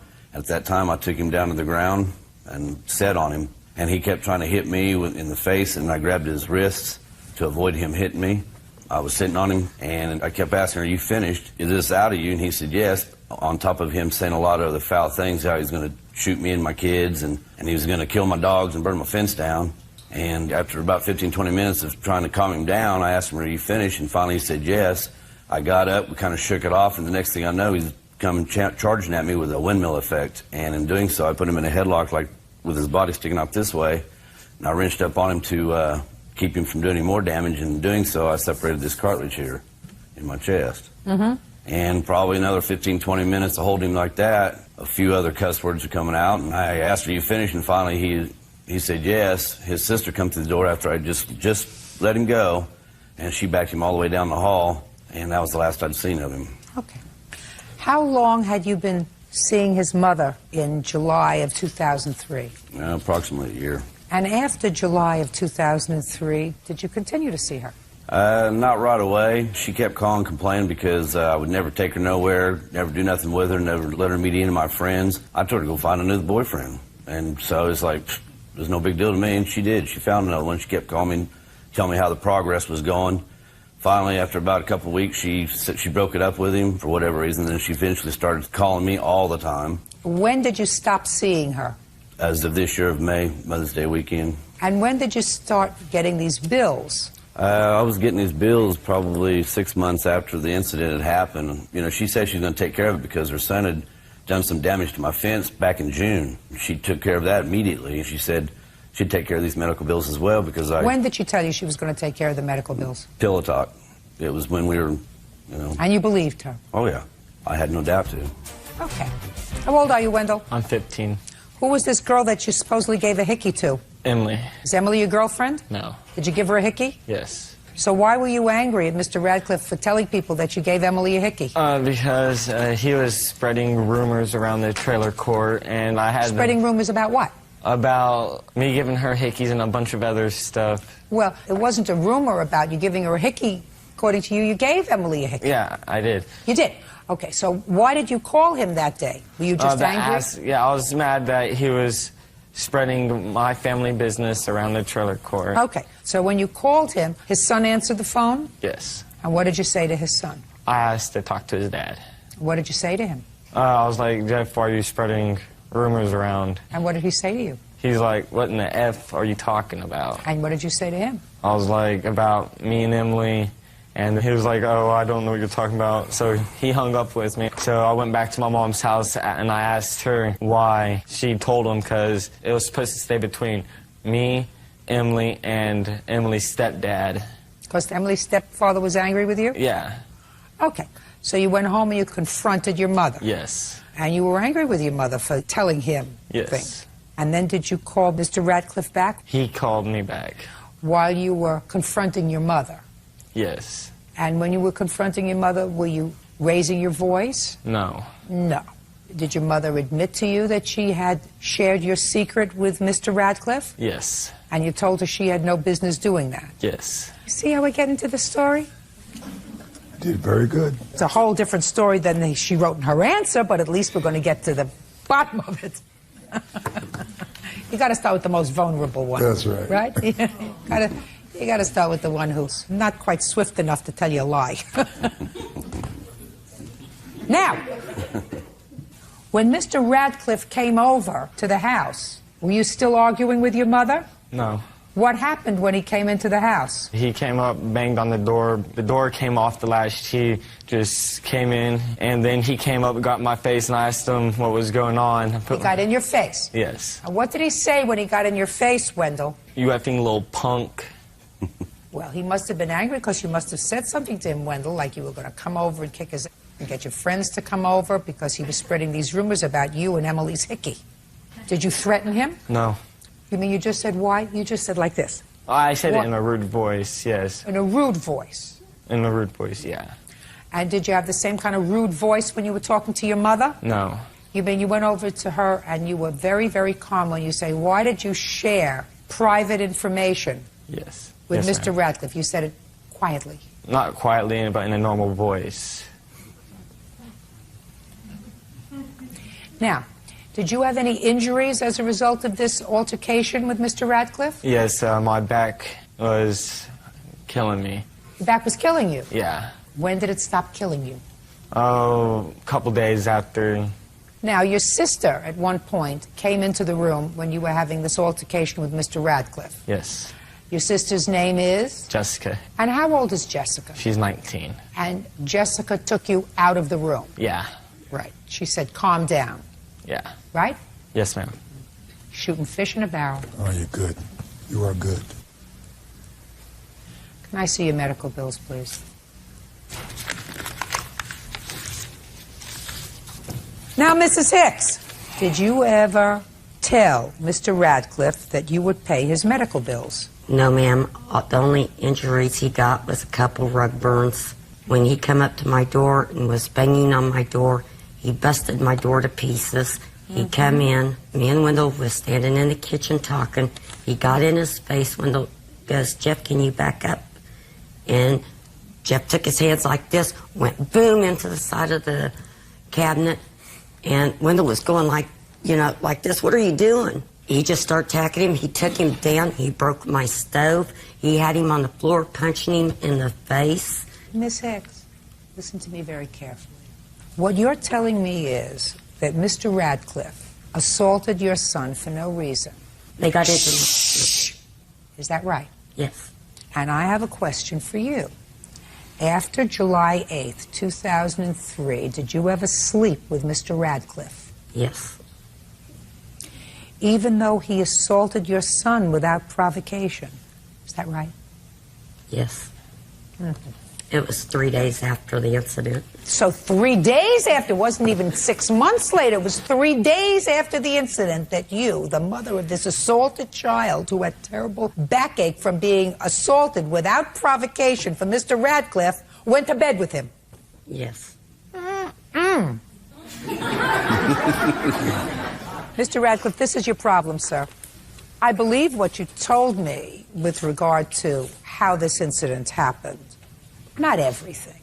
I think that you probably busted the door a little bit. I'm not sure whether Wendell opened the door calmly and said, why don't you come on in? I'm not sure about all those things. What I don't believe is that she agreed to pay your medical bills. And we know, I gather from these papers, that there is currently an action pending against you for stalking Miss Hicks. Now, I'm not getting into that, but according to Ms. Hicks, you did not file this claim for your medical bills until a couple of days after she either filed and or served you with this stalking complaint, which is well over a year later, a year after the incident. So the issue that I have to resolve is whether she put you in harm's way or you put yourself in harm's way when you went over to her house. And there were several things that you could have done on the 8th of July. One of them is if you actually believed that Miss Hicks was in danger, you should have called the police. Judge Judy continues in a moment. And later today, girlfriend Kim Hicks and her son, 15-year-old Wendell Hicks, promised to pay his medical bills after he had a fist fight with Wendell. Now, you were angry because Wendell over here opened up his big fresh mouth to you and you went over there. Mm-hmm. And this altercation occurred because of that, because if you were genuinely concerned with Miss Hicks, you would have called 911 and said, get a squad car over there as soon as possible. Her son's beating her up. So you were annoyed with Wendell and you went over there to confront him. And if you got hurt, It's the way it goes. Case is dismissed. That's all. Social counterclaim. Always are excused. You may step out. Broke my door down. He assaulted my child. He has no respect for no one, let alone himself. She showed my dad, myself, and my brother all the bruises that she's gotten from all of her kids before. I have never had any bruises on my body. He's a bully of the neighborhood. He wants to pick on anybody and everybody. They can think what they want to think. I know the truth. The only reason why she filed this stalking order is because I've got a new girlfriend. Larry Lane is suing his ex-tenant, collections agent Kay Thomas, for unpaid rent, stolen property, and legal fees. Larry says Kay and her family are professional squatters.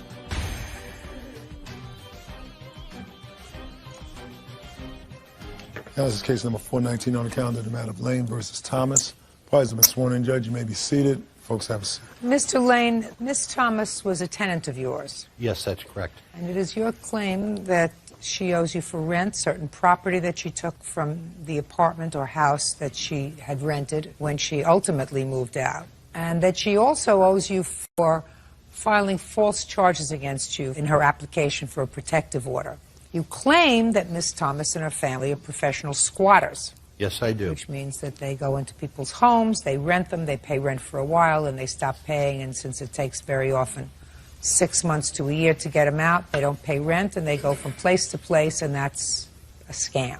It is a scam. And you're prepared to demonstrate to me that Miss Thomas and her family have a history of doing the same kind of thing to other landlords. Yes, I do. And I'd be interested to hear about that. In any event, when did you rent? Is it an apartment or a house? It was a 3-bedroom, 2-bath home, upper middle income with a When? pool. February, I rented her the home. She signed a lease on February 27th. Of 2004? She moved in on 2004. She moved in on March 15th, 2004. Who moved in? Valina Thomas, and the premises were leased to her and her daughter. In addition to her moving in, she moved her brother in. No, just a second. Who signed the lease? Valina Thomas and Thomas. Is that your husband? Yes, ma'am. How much was the rent, Mr. Lane? I asked for first, last, and the security deposit, $1,250, Your Honor. $1,250. I'm going to ask the questions. Yes, ma'am. You're going to give me the answers. If I need for you to expand, you're going to do that Thank you. for me. $1,250 a month. $1,250 a month. And they gave you first, last, and security. That's correct. Okay, so they paid for March, and it was a year lease? The check for March, Your Honor, was No, was it a dishonored. year lease? It is a year lease, yes, Your Honor. The check for March was what, sir? The check for March was dishonored by the bank. She alleged that her girlfriend had given her a $569 check. Okay, so the But check for March was bounced. Yes, Your Honor. Did she ever pay March rent? She did, Your Honor. Okay, when did she pay March rent? She paid March rent prior to April 15th. And she paid April's rent? She did pay April's rent, Your Honor. And what about May? She did not pay May's, June's, or July's. Shh. Did she and her husband and the rest of the people that she moved into the house, did they live there May, June, and July? Yes, they did, Your Honor. They lived there through August. Through August? Well, actually, they had abandoned the property, and I lived out of state, and I repossessed the property with a writ of possession on July 29th. I just want to know, Yes, ma'am. when was the last time they lived in the house? I wouldn't know. I didn't come back to the property until August the 7th. Okay, when was the last time you lived in the house, Miss Thomas? July 31st. Fine. Can I see your rent receipt from May? Did not pay the rent from May till June. Did Why? not. You lived there in May. Yes, ma'am. The rent was due on the 15th of every month. Right. I paid April's rent from April 15th to May 15th. Right. We notified Mr. Lane that my husband's job was transferring. First, we notified Mr. Brown when we paid April's rent that my husband's job was transferring him to Sarasota, Florida, which is 2 hours away from where we were living. He said, just let me know the date when you're going to be moving. Told Mr. Lane called. He said, I'll tell you what. He says, you paid half of May's rent, and I will return your security deposit if you're out before June the 15th. However, when I asked for a letter stating the fact, everything changed. He sent me a 3-day notice to vacate. Then he sent me another 3-day notice from a realtor company. So what? A month later. So what? Months later, you were supposed to be out. Why weren't you out in June? Because he didn't follow his agreement either. Why weren't you out in June? Because our house wasn't ready that we were moving to. And then why didn't you pay rent? We told him we were moving. And he said that... Just a second, I don't understand something. Just a minute. Miss Thomas, if what you're telling me is that you moved and that's why you didn't pay rent, that's fine. What you're telling me now is that you told him you were moving, but you didn't move because your house wasn't ready and you didn't pay rent. Just a second. Okay. Let's get to objective facts. Okay. Ms. Thomas. Okay. Who is this? This is my daughter, Heather. All right. Is she a witness? Yes, she is. Fine. Then, unfortunately, she has to stay here. That's fine. If you live in an apartment or a house that doesn't belong to you, pursuant to a lease, if you live there, you have to pay rent. I agree. I don't want to hear any baloney about why you didn't pay rent. I never said I didn't know it. I owe him for May and June. Oh, well, that's not what you're saying here. I have it. Just a second. I don't see in here that that's what you say, that you owe him for May and June. Let me see. In June, we could no longer afford the premises. That's what you wrote in your answer. That's what you swore to. Mm-hmm. And also, we found out that my husband was being transferred in the latter part of July. Yes, ma'am. What does that have to do with May and... Stop playing with your papers. So that has nothing to do with May and June's rent. I agree. I mean, we owe May. We owe May and Okay, June. let's move on. We informed the plaintiff that we would be moving, and Mr. Lane was not very happy. He said that if we paid half of May's rent, he would refund our deposit when we moved. However, the money we had given him when we moved in was enough to cover up our rent until July, so we weren't going to pay him anymore. You got a whole bunch of excuses here, and you can't seem to keep your story straight. You lived there in May, you lived there in June, you lived there in July, and you didn't pay rent. Nowhere in your answer do you say, well, I do owe him for May and June. I've always said I owed him, even in the court doc. Would you do me a favor, please, Bird? Would you show this answer, this sworn answer that she signed to her, and ask her, maybe I missed it, you know, I don't know how I scored in reading. Show me in your answer where you say you acknowledge that you owe him for 2 months' rent. I never acknowledged that I owed him for 2 months' rent. Until now. Oh, fine. Fine, then we get it now. Now you owe him for 2 months' rent. Well, I also acknowledged when we went to Brevard County Courthouse that I owed him for 2 months' Just rent. a second. I'm not talking about any place else that you went when he tried to get you evicted. I'm talking about small claims court, which is where you are. So you forgot to put that down in your answer that you owe him for 2 months' rent. Okay. Is that right? You forgot. Yes, fine. You owe him for 2 months' rent. So Yes, your rent was $1,250 times 2 is $2,500. So that you owe him. That you acknowledge you owe him. Is that right? Yes, ma'am. All right. Judge Judy continues in a moment. Says ex-tenant Kay Thomas owes for 3 months' rent. Larry says Kay is a squatter. Now, when did you start eviction proceedings against her? I attempted to start eviction proceedings in May. So you already knew that this was a lost cause with these people? I didn't believe it was a lost cause, Your Honor. Well, then why would you choose to evict them? I put a 3-day notice on her door precautionarily.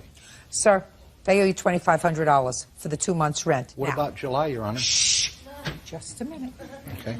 Now, did you get first month's rent and last month's rent? I did, Your Honor. Just a second. Listen to me. The last month's rent would have been July. Is that right, Mr. Lane? Yes, ma'am. What about the security deposit? Well, Your Honor, there was extensive damage to my home and legal fees. How much were your legal fees? $691. Okay. And what kind of damage was done to the home? Well, Your Honor, the screens on all windows were damaged. All the blinds were damaged. Do you have any photographs? Yes, I do, Your Honor. I'd like to see them, please.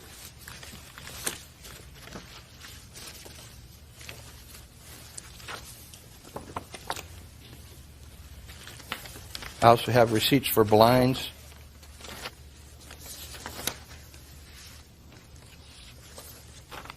How did these windows get broken? Can I see those pictures? I haven't seen them. Sure. Thank you.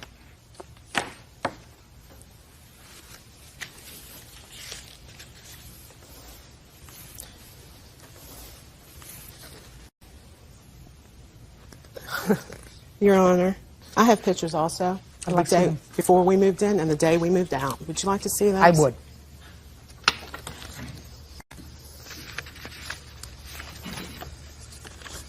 These are the 2 screens that he's claiming on the kitchen. That's the 31st. You can see that those are not broke. Living room blind, kitchen, and the other one that we admitted to. These are the 2 that we admitted to as far as the blinds go. The dates are on them, Your Honor. Okay. Okay, so I have broken blinds. And can I clarify something really quick? He said that me, my husband, and my daughter moved into the house. I have 2 daughters, and he met them both. He also came 2 days before he left for Bay City, Michigan. He came to my house, my last residency, unannounced, but he came. You mean the new place? The old place. Prior to moving to his residency, I lived in Cocoa Beach, and he came to my residency 2 days before I signed the lease with him. Yeah. He's talking about me moving my brother and my sister-in-law in. He met them. He knew them. He knew they were going to be staying there with us for a month or so till they found their own place. Mr. Lane? Yes, ma'am.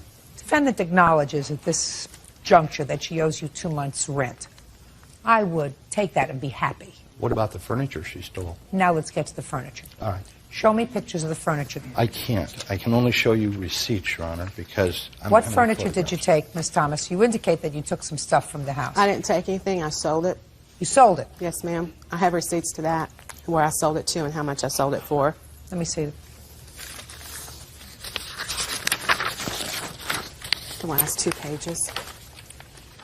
Miss Thomas, why would you sell property that didn't belong to you? I sold the dining room set and the bedroom set. Why, Actually, why would you sell property that didn't belong to you? We had an agreement in the lease for me to purchase it. You mean you purchased it?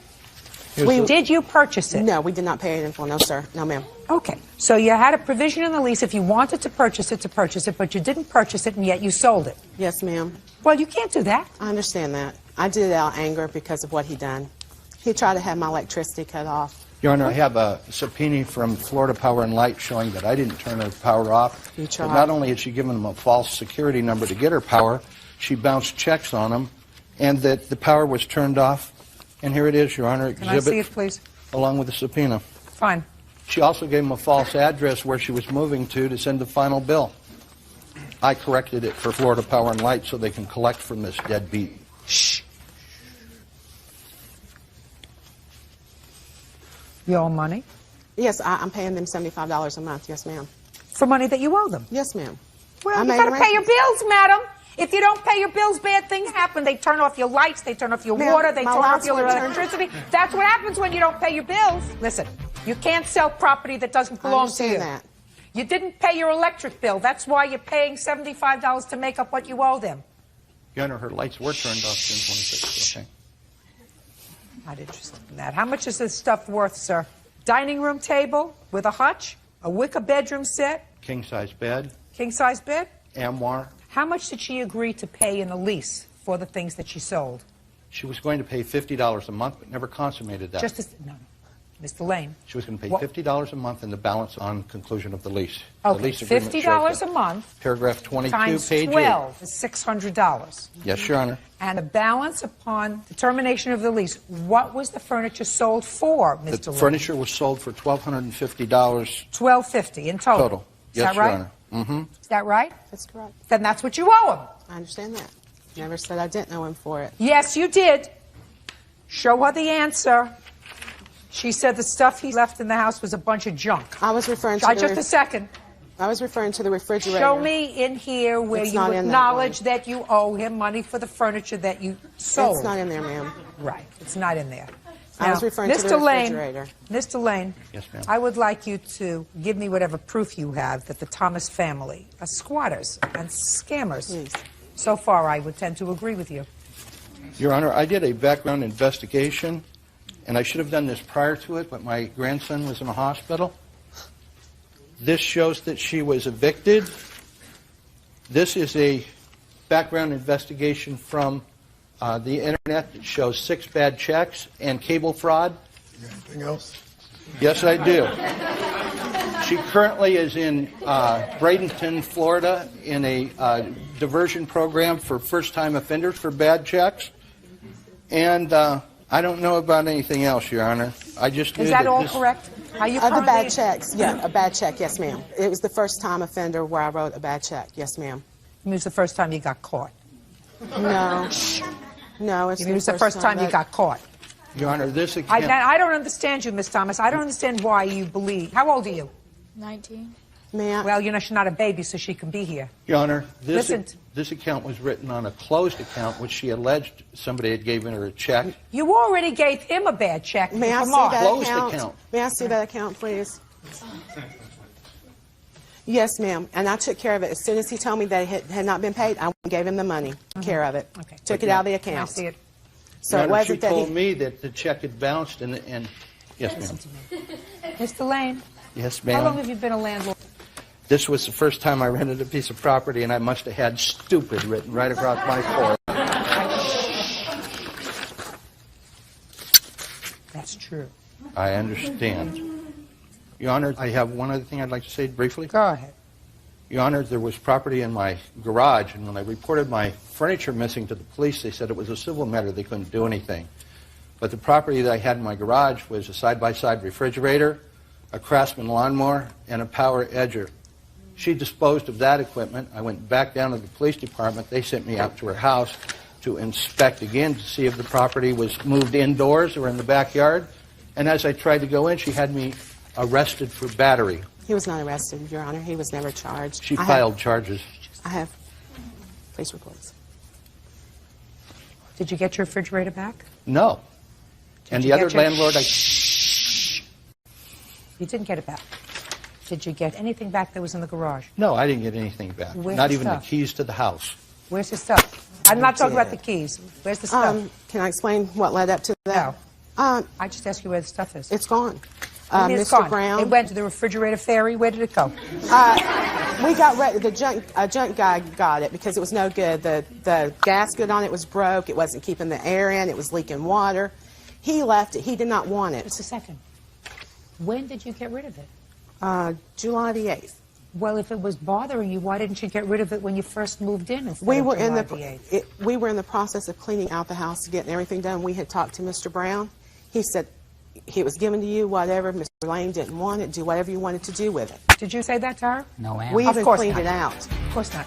Well, Your Honor. what you're supposed to do is also- I'm speaking. Yes, What you're ma'am. supposed to do is stop making excuses. I'm not making excuses, Well, Your you Honor. did. You made excuses. You made excuses to But me. he's saying I destroyed his house. He inspected the house on I'm July not the 21st. talking about the inspection of the house. I'm talking about several things. I'm talking about the rent that you owed him. I agree. For $2,500. Yes, ma'am.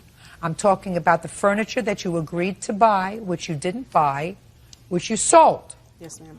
So you owe him $1,250. I'm talking about the merchandise that was in the garage that you disposed of the same month that you moved out.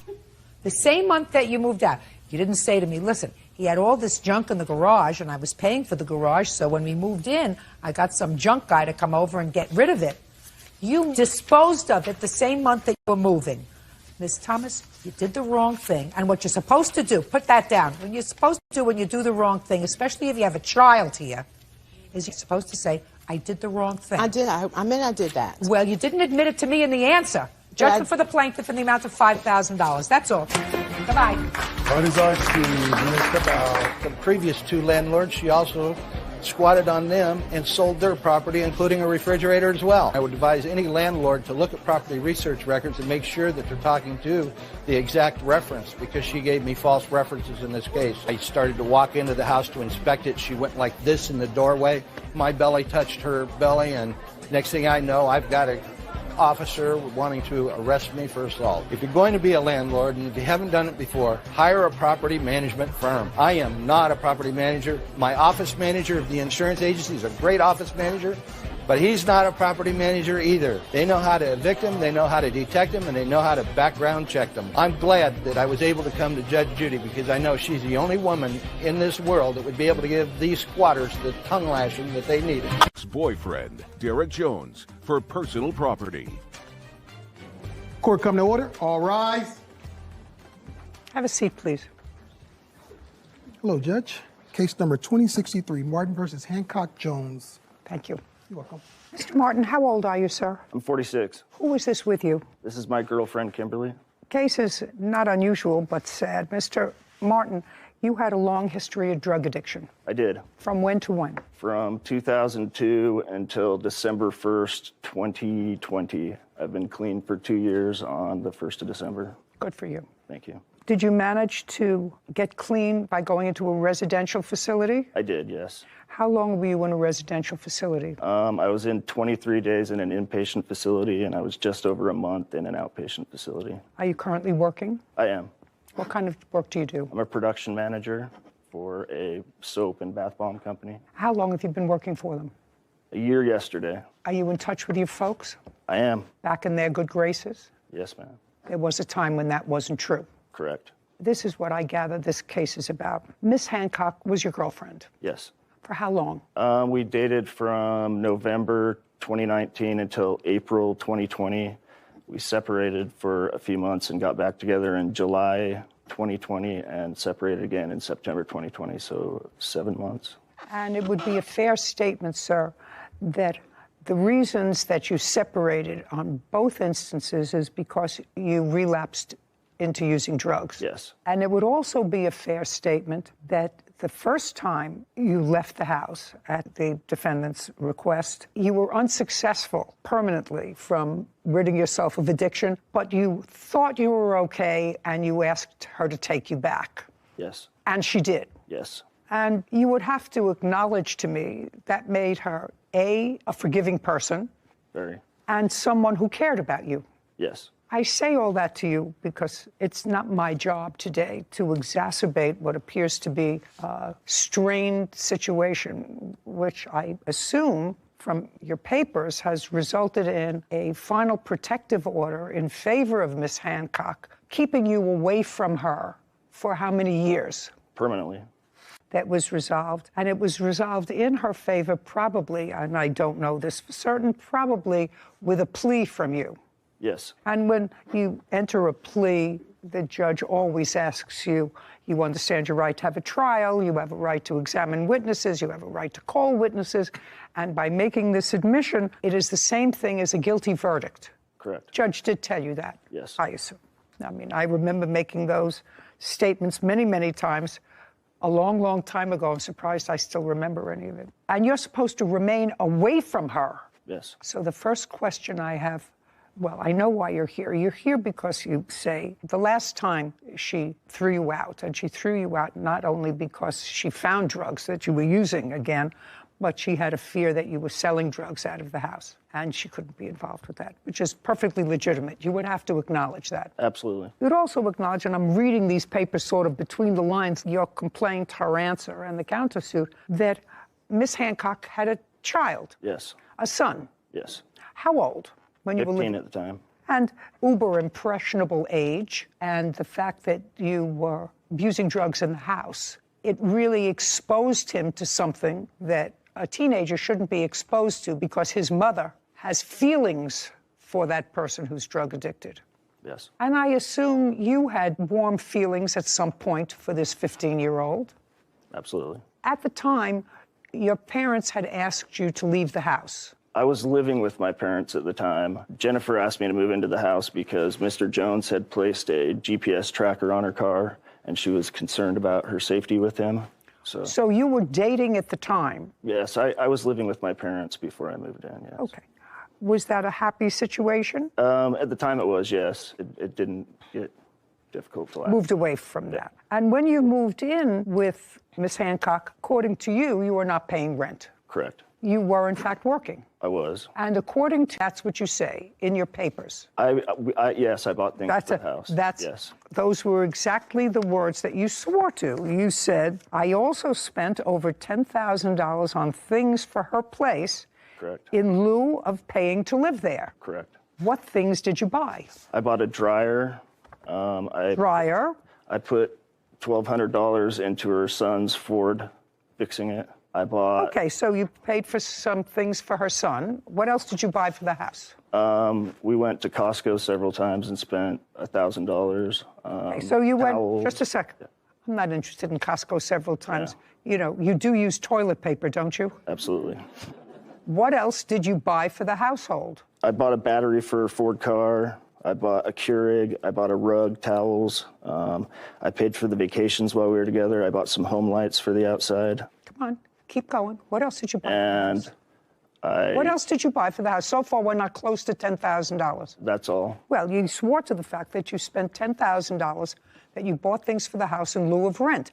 So far, you've given me maybe $2,500. Okay. And that includes a couple of trips to Costco. So I want to know, what else did you buy for the house? Did you buy televisions for the house? I bought televisions. Just a second. How many televisions did you buy? I bought two. And how much were they?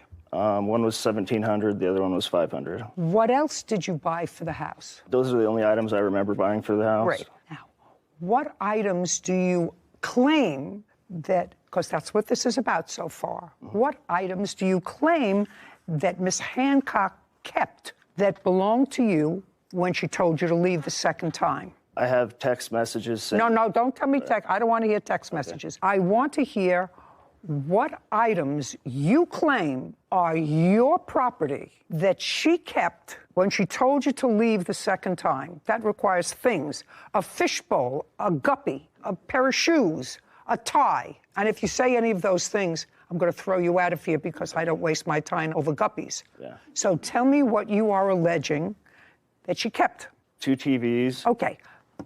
An entertainment center. Just a second. You didn't tell me you told me you bought an entertainment center. What did you pay for the entertainment center? Originally, I paid $1,200. What else? I'm also asking for the return of a rehab center that she was kicked me out of, $2,500. Oh, don't be ridiculous. Keep going. Okay. And then 47 Nintendo 64 games. 47 what? Nintendo 64 games. So, Mr. Martin, because I'm going to make short shrift of this case, as you can see right now, and your girlfriend looks like a nice lady. I don't know why you're here. You seem to have problems with boyfriends. You got to start picking them better. I do. This one put a tracker on you. This one, you have a protective order permanently. You have to figure these things out before ultimately you get very hurt.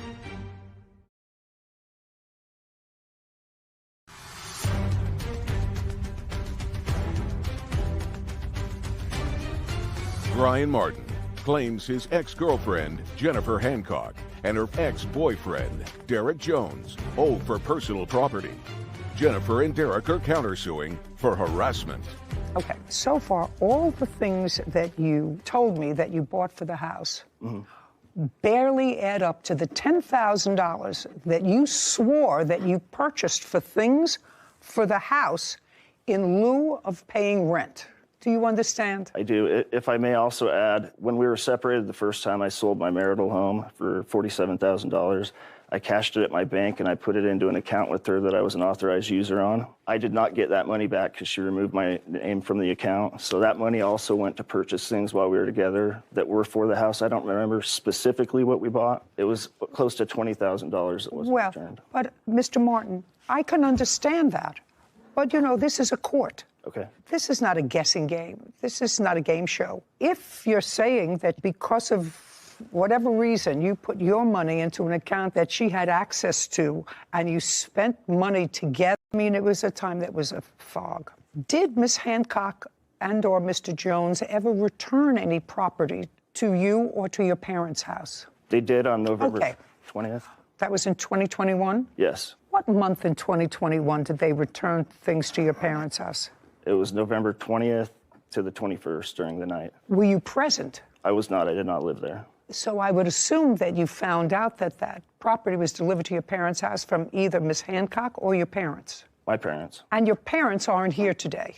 They are not. Your girlfriend was not there when they were delivered. I have signed affidavits from them. From whom? From my parents about the property. Are your parents in any way disabled, or are either one of them in the military? No, my father was in the military, no longer. Well, that's the only reason you don't come in person to court if you're disabled, and I might accept an affidavit, or if you're unable to come to court by virtue of the fact that you're in the military. None of those things apply here, so I'm not taking any information that you have in an affidavit. Suffice it to say that they did, over a 2-day period, return a lot of property to your parents' house. Yes. And that, based upon my rough guesstimates, because you can't help me out anymore with that you swore in your complaint, Mr. Martin, that you spent in lieu of rent $10,000 yes. in the home. Yes. And that was specifically because you weren't paying any of the household expenses. Yes. And all of the things that you added up to me, I don't know what 47 video games are, but I assumed that the 15-year-old played them more than you did. She says they were gifted to him. I don't know whether they were or they weren't. Certainly, if you want them back. Do you still have any of the video games? Yes, ma'am. Okay. And you want the video games, sir, or do you want to leave them where they are? I would like them. You would like them? Yes. Okay. Miss Hancock, I'm going to make this as easy as possible. I would like you not the boyfriend, I would like you to pack up those video games. And do you live in the same town, area, whatever? Close enough. Is there a police precinct where you can drop them off? Yes. Do you know what precinct number that is? I don't know the number, but I'm happy to drop them off at Bountiful City Police Department. Got it? Yep. Within 5 days from today, package up the videos that you have. She's going to give you back your video, your 47 video games. Okay? Okay. Take a breath. You have to say it's over. Tell me about your new girlfriend. Are you living together? We are, yeah. She's great. I love her. She's great. She's amazing. And you're fine? Yeah. And you're working? Mm-hmm. You have to put a period to this. Yes. A real period. I know. Okay? Ms. Hancock, you and are you currently together, or is this an ex-boyfriend? Ex-boyfriend. Ex-boyfriend. Well, you seem to have problems with boyfriends. You got to start picking them better. I do. This one put a tracker on you. This one, you have a protective order permanently. You have to figure these things out before ultimately you get very hurt. Absolutely. I read not only your answer, and I've resolved Mr. Martin's claim. He is going to get all of his videos back. You know that Ms. Hancock and Mr. Jones have a cross-claim for harassment. I do. And that was not made part of the criminal case, any restitution. No. It was not. Did the district attorney request any restitution? No. Why not? I was actually not involved. It was a criminal case, not a civil. Well, you were the complainant in the criminal case. The state of Utah is the one who filed it. But you were the complainant. They may have filed it. It actually says right here, state of Utah is the plaintiff. Of course.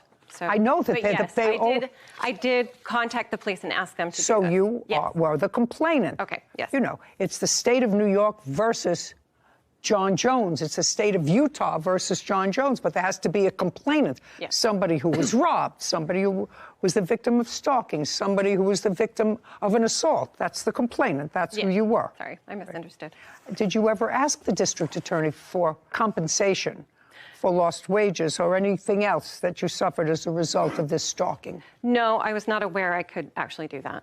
Okay, well, that's not something that I consider, but there is part of your counterclaim that is particularly troubling to me. And it is your claim on the counterclaim that Mr. Martin, at some point, photoshopped pornographic pictures of you. Yes. And I'm not sure when, because Derek found it and didn't tell me about it for a while because he was upset and he didn't want to upset me about it. When did you find it, Mr. Jones?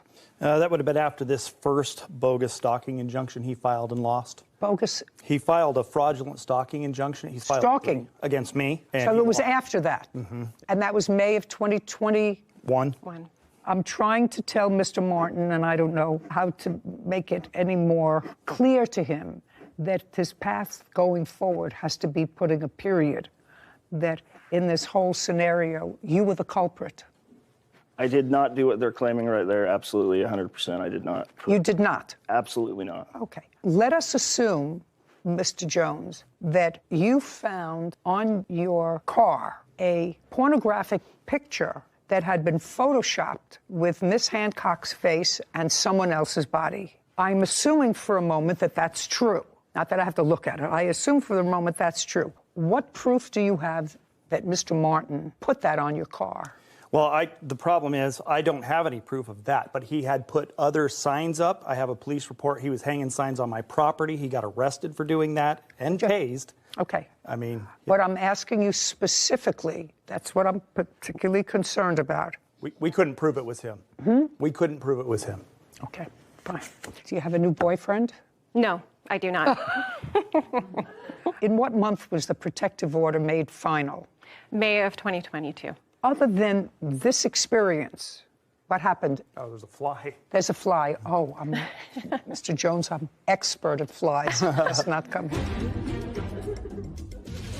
You have an attitude, and you're not a baby. I mean, it's not as if you're 21 years old anymore. And if you have that within you, to have bad behavior against another person, that's there. Either you have it or you don't.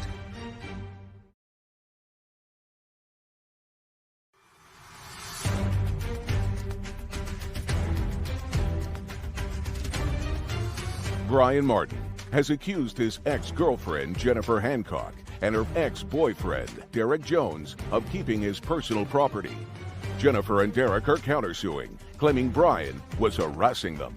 Okay. Other than today's appearance, since that, Yes. tell me when. 5/7/2021, we called the police. No.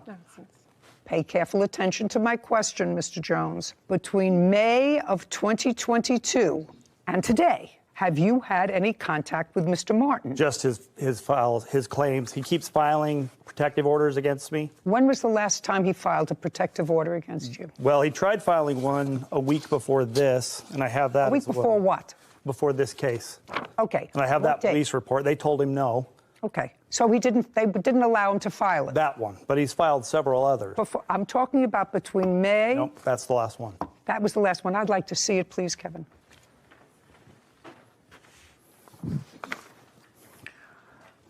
Mr. Jones, do you have a protective order in your favor? I've tried. Not tried. No, I don't. You do not? Okay.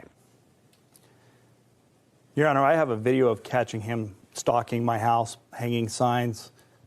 We submitted that. We also have the police report that he was arrested that day and tased. And tased? Yep. I have that report right here as well. I'd like to see it.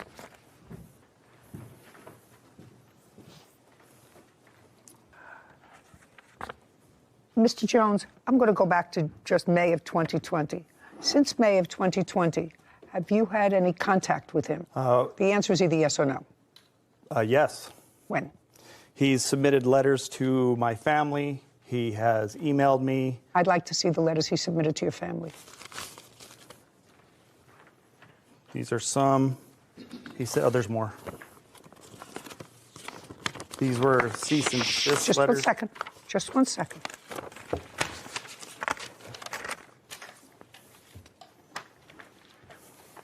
What's this? Mr. Jones texted me a text that says tweaker. He took it to my rental.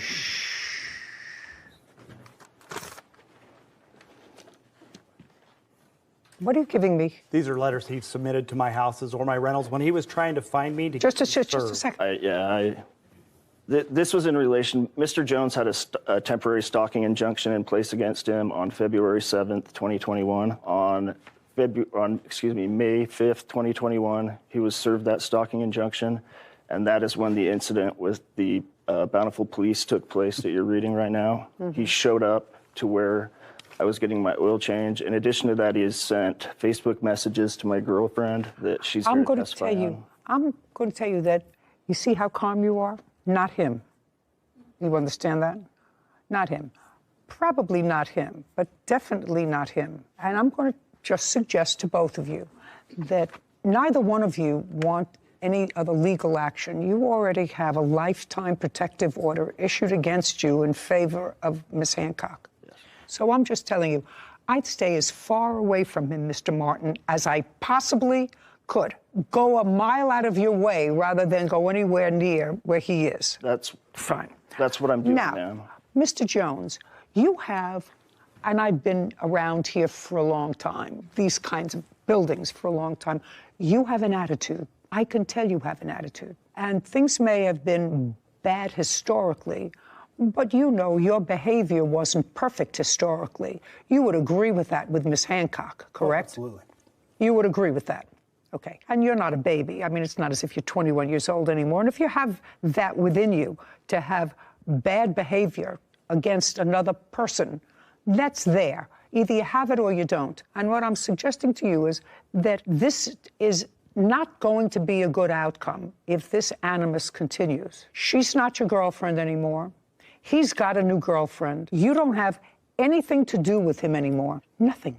If you have to travel a mile out of your way to avoid going anywhere where he gets lunch, coffee, a Jiffy Lube, or anything else, I would suggest that you do it. I've done that. He keeps filing protective orders. Good. Well, he can do that. So can you. And what I'm to try to temper it. If what you're going to do is to add fuel to this fire, then I think that it's really not a smart idea. Just gonna, yeah. The plaintiff will get his 47 videos back within 5 days. They will be dropped off at the local police precinct. What? May I actually say there's only 21 that was ever given, so there's not 47. How many do you have? We have 19 of those games. Okay, 19. Yes. You have any other property that belongs to him? No. No. Okay, we're done here. 19. 5 days. Police precinct. This court is adjourned. I'm disappointed because I've dealt with this man for over 2 years. He's just jealous of my awesomeness. I've moved on with my life. I have a new girlfriend, and I just want my things back. Whatever. I just want him out of my life. It's time to close the chapter. It's time to move on. I never want to see him again. I never want to hear from him again. People spend so much time with negative energy. Oh, yes.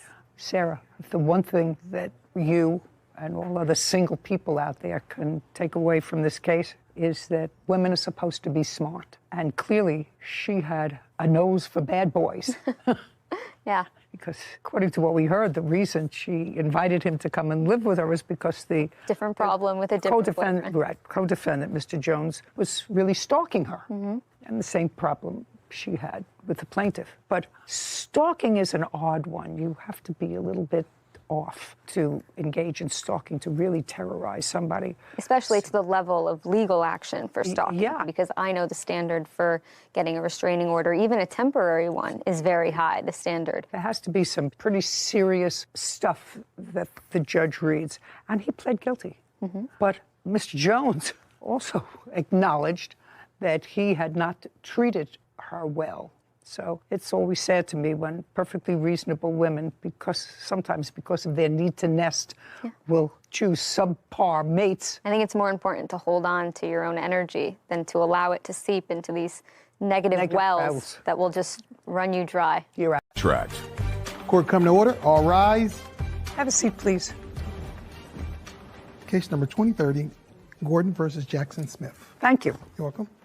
Miss Gordon, you're a wedding planner. Yes. You called her to plan a wedding that you were having in Las Vegas. Yes. It's your husband? Yes. The wedding was scheduled for what date? April 30th of 22.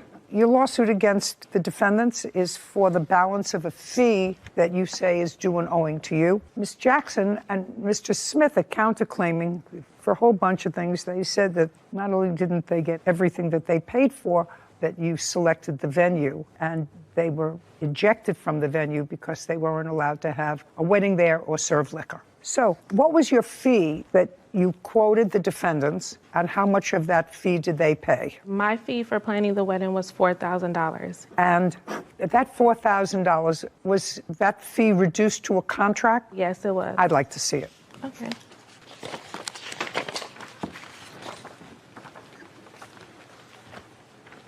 Ms. Jackson, this is your first wedding? Yes. And yours? Yes.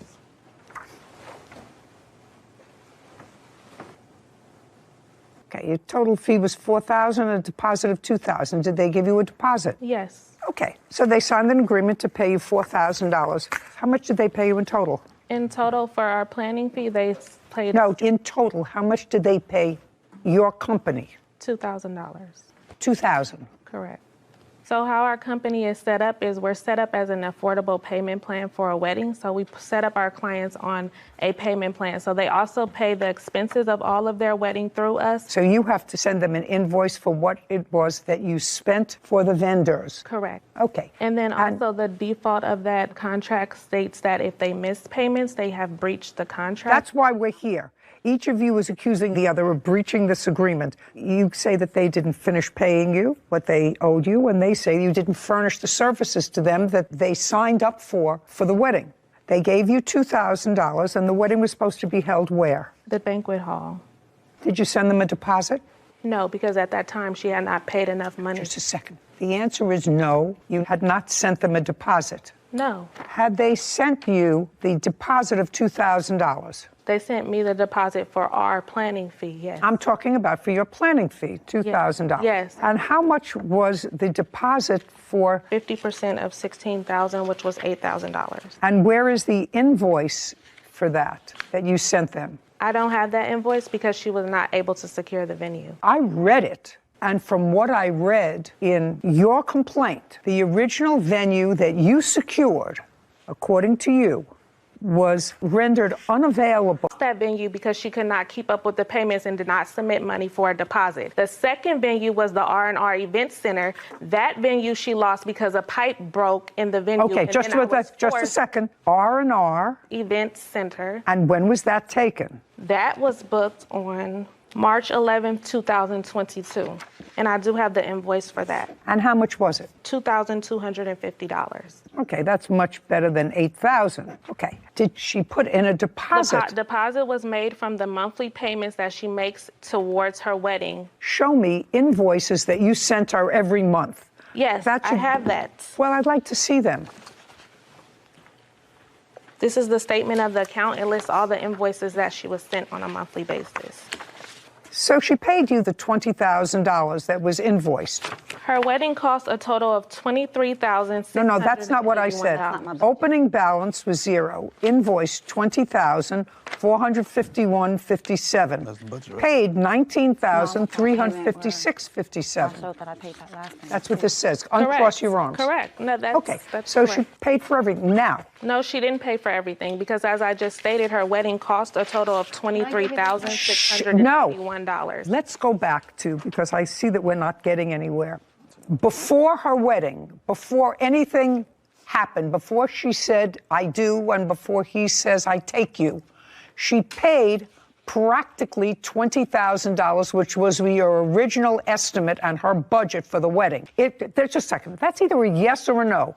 Before the wedding, your original budget that you were given by the defendant, I read the papers, was $20,000. So, and as that's either a yes, I read the papers, or a no. Yes, that's the budget she stated she would like to stay around. But however, in planning a wedding, you cannot give an exact of how it's going to cost. I didn't say that. I didn't, Madam, pay careful attention to me. I've made 16 weddings. I've had 16 event planners. I know exactly how it works, and I know exactly that you can't always predict to the $100 or $50 or sometimes $500 how much more the wedding is going to cost. It never costs less. That's not what I said to you. I said by the time the wedding took place, she had paid the vast majority of the original amount that she said she wanted to spend for the wedding. And that is accurate. She said she wanted, just a second.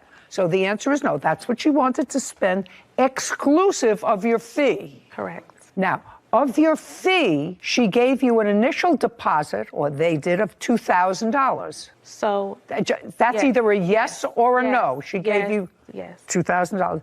Did she ever pay you the other $2,000 for the fee? And the rest of the expenses that you want are the additional expenses over and above the $20,000 that, stop shaking your head, over and above what she originally said she wanted to spend. Correct. Now, I'm going to get to what happened just about a week before the wedding. Okay. You had booked a place. She had paid for the place, $2,250. Yes. And that was at R&R. According to you, something happened at R&R. Stop shaking your head. It's annoying. Something happened at R&R. What happened at R&R and when? Correct. The wedding was scheduled to happen on April 30th. Tell me what happened at R&R. I was informed by Rico, the owner, sitting on that side, that a pipe had busted and the venue would no longer be available for usage on her wedding date. And on what date was that? It was around the week before her wedding, or 2 weeks before her wedding, sorry. Date? I don't have the exact date. You own, manage, or what, this R&R? I'm the owner of R&R Events Center. Okay, tell me your last name, sir. Cox, C-O-X. Do you remember having a conversation with the plaintiff about the venue? Yes, ma'am. Do you remember when it was? March 25th of 2022. Can you tell me what you said to her and what she said to you? We had a conversation. I'm like, hey, problem with my venue. I had a pipe that busted. I won't be able to host their wedding. Well, the reception, I should say. So I informed her I can put her in contact with other venues that I may know, or I could send her back the deposit. She asked for the deposit back. I sent the deposit back probably within the hour. How much was the deposit? $2,250? No, ma'am. How much was it? $1,125, which was half. So 50%? Yes, ma'am. So you sent her back the deposit? Yes, ma'am. Did you receive the deposit, Ms. Gordon? Yes, I did. The wedding wasn't until April 30th. So you had plenty of time. Well, not plenty of time. You had time to look for a new venue, or else they were going to have to change the date. Correct, and they found it. Shh. What venue, you can sit down, Mr. Cox, thank you very much. What venue did you select? And had you ever used them before? No, I had not. I never worked with a challenge budget like this for a venue. If you don't like the budget, don't take the gig. Yeah, I won't. And that's where the reception was held. But that venue was not allowed to have this kind of party. I was not aware of that until the day of the wedding. That's your problem. The entire time. The wedding was not closed until after the wedding had already ended. So they used the venue regardless. Okay. Miss Gordon, it's your job as the event planner, which is what I don't understand you being here. It's your job as the event planner. They don't live in Las Vegas. That's your job to ensure that the place that you select is a venue that's capable of performing the duties that you outlined in your contract, which means they serve food, they're allowed to serve liquor, they're allowed to dance, they're allowed to host an event of how many people? It was supposed to be 120, but all of my guests didn't get their invitation. So. Okay, so over 100 people. Your Honor, it wasn't that they were not allowed to have the wedding there. They were allowed to have the wedding there. What they were not allowed to do was the business was not allowed to operate after a certain time, and that is what the business owner produced to us. Just a second. You want to show me a contract that she signed with that business owner? Miss Gordon? Yes, I do. Yeah, I would like to see the contract that you signed with this business owner.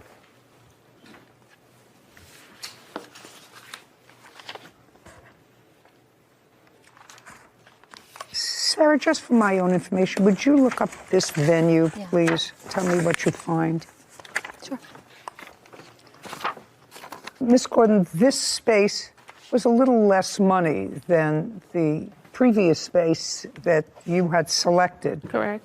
$500, $700? Yes, and that's because they were not providing all of the things that the original event place was providing. Was this event space that you booked at the end of the evening, I don't want to use the word raided, closed by the police? That's either a yes. Did the police arrive at this venue? Yes, they did. Okay. And what time did the police arrive at the venue? They arrived at 9:30. Is there a police report that anyone has? No. And how many parties have you done where police arrived at the end of an evening or during the course of an evening in the 2 years that you've been in Las Vegas? Never. And the police arrived at this wedding not because anybody was creating a disturbance, there weren't shots fired. Well, no, that is why. Wedding planner Tara Gordon claims her former clients, Beatrice Jackson and Nicholas Smith, owe for the balance of their wedding. Beatrice and Nicholas are countersuing for breach of contract. Okay, police arrived at this wedding not because anybody was creating a disturbance, there weren't shots fired.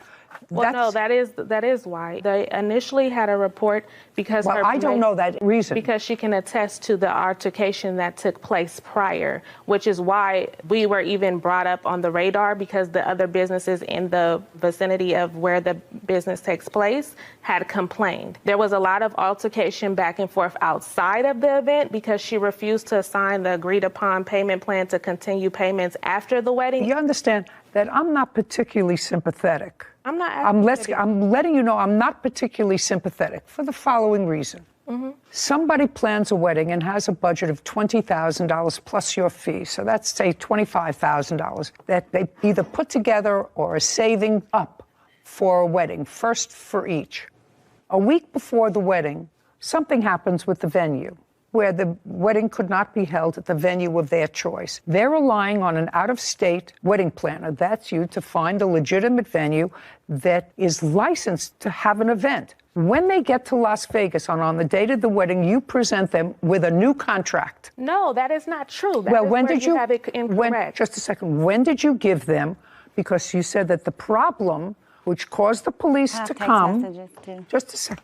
I don't understand. Before I selected the very last venue, she was on FaceTime with me, looking at the venue with me, because I informed her I've never worked with this venue. I don't know anything about the venue. I told her that the best thing for her is to postpone her wedding. She was already behind in payments. This is her third venue. Just a second, she paid you almost the entire $20,000. She paid it in March. In March. Doesn't matter. She paid you almost the entire 30 days before her wedding. That's what you're not hearing. I'm not looking at you. before her wedding, she paid you almost the entire amount of the $20,000 that she originally gave you as a budget before the wedding. If you look at the contract, it says that you're going to make monthly payments so that we can adequately plan your wedding. You booked me back in 2021, almost a year before your wedding. The wedding was to be planned over the course of that year. The initial venue that I have worked with that I know is reputable, she ended up not paying the deposit on time, so they had to move forward with another date. After that, I didn't get any payments from her until March when she got her tax return, and then at that time, I was forced with less than 60 days to try to find another venue, in which I did, which was our event space, and then a pipe busted in that event space, and then I was forced to find another venue for her. I told her back in January, the top of the year, you need to postpone your wedding. Before invitations went out, before of all of that, when she was having troubles with her payment plan, I advised her as a professional, I think. Cross your arms. You're the expert. You're trying to talk over me? You're trying to talk over me? No, I'm not. Good. So you're the expert. She's out of town. The reason that she selects a wedding planner in Las Vegas is because you're supposed to know whether or not the venue that you recommend is able to take care of the party you book. You may say to her, you may say to her, I don't know anything about the venue, but that's your job. You're supposed to know about the venue. When I told her in the first place that she needed to postpone her wedding, that was my professional You mean that's advice. No, that's not what she hired you for, to tell you to postpone her wedding. She hired you to plan her wedding, not to give her advice whether or not. You're trying to talk over me. That doesn't happen. That doesn't happen. You have to understand there are certain things that you did. Okay. You got out the invitations. That's a great thing. I assume you got a DJ. That's great. All of those things. The wedding itself, to me, was problematic. If my wedding ended with the police coming to the venue, and it turned out that the venue was one where you weren't allowed to have that kind of an event, I would be annoyed at the wedding. They were allowed to have a wedding. No, they weren't. The police officer. The contract clearly states that. I don't care what it states. That's not what the police officer said. And you know, because you have a police. I don't care what it states. I don't care what it states. You started to tell me before that the reason the police came there is because there was an altercation about you giving her another contract on that date, and there were words outside, and people were complaining, other people who were in the air. That's not what I said. What did you say? The night before her wedding, I explained to her. I want to know what's happened on the date of the wedding. Just a second. Can you let me finish so I can articulate? I want you to go because I have a limited amount of time and I'm getting very old. I thought what you said to me, and you're going to read this back, is that the reason the police were drawn to the venue is because of the arguments outside. Correct. Let's read that back. That's what I just said. That was on the date of the wedding. Correct. You got married, and you're happy, and you had people at the wedding. You got a free wedding. And you $20,000. You're almost done. Do you understand? You're almost finished. Go ahead. We were brought up on the radar because the other businesses in the vicinity where the event took place had complained. There was a lot of altercation back and forth outside of the event because she didn't agree to sign the payment plan. Okay. So the reason that was because there were altercations about this second contract. No, that's not the contract we were having an altercation about. That's what I'm trying to explain. Oh, just a second. On the day of the wedding, Miss Gordon, did you present her with a new contract to sign? That's either a yes or a no. Yes, I did, but not for the venue. It's not for the venue. I didn't say it was for the venue. Yes. On the day of her wedding, did you present her with a new contract? The answer is yes. Yes. You said you had discussed that with her the night before? Correct. And uncross. Oh, sorry. And the night before, did she agree to sign? Yes, she Just did. a second. A new contract? Yes, she did. Okay. And the new contract provided for what? The new contract that she was supposed to sign. Provided for what? Provided for the remainder balance of the $23,681 that her wedding actually cost. Because she had only paid $19,000. You have the sheet, so I don't have the exact number. $19,356.57. Correct. So since she had only paid that amount and the total expenses for her wedding were $23,681. Okay. So the night before before she agreed to make a payment plan with me to extend her payments beyond her wedding date to pay off this remaining balance. And is that what she agreed to on the phone? Is that what you're saying to me? Correct. She agreed with you on... She agreed on the phone to pay you the additional $3,500 or $4,000, and she agreed to pay it over time. Correct. And that was Friday night. Correct. And then she got to the wedding. Correct. And at what point did you present her with the new contract? At what point in the event? Upon her arrival to the reception venue. Now, what happened when you got to the reception venue? You'd already gotten through the ceremony, so you're already married. What time did you get to reception? So the reception was supposed to start at 5. It was supposed to start at 5, but when we got there, she wasn't even done decorating. All of my family stayed outside for another hour, including my grandmother, my grandpa. We waited in cars. Okay. It was supposed to start at 5. At 5. This venue that I have here someplace, you have it? I think it was supposed to start at 5:30 and end at 10:30 per the contract. Okay, thank you. Was it supposed to start at 5:30? Yes. What happened at 5:30, Ms. Gordon? I presented her with the contract, and then she refused to sign it. Her guests were waiting outside because she was refusing to sign it. When she refused to sign it, because our agreement was she was going to sign the agreement before we started the reception. When she said that she did not want to start the reception, I responded and I said, we will pack all of this up and my staff and I will leave because now we're not being paid for our services. What time did the police arrive? I spent $20,000 for a wedding, and my evening ended by the police having my guests leave. Furious.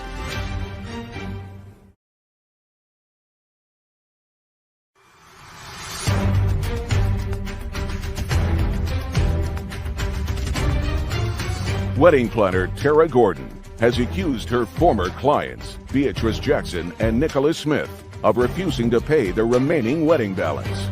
Beatrice and Nicholas claim Tara booked an illegal venue for their reception. So, what time did the police arrive? The police arrived at 9:30. And did the police tell everyone to leave? Yes, they did. And told everyone that they had to leave? They arrived and they told me that everyone had to leave. Whether they told you or whether they told them. Yes. They said the place had to be clear. Correct.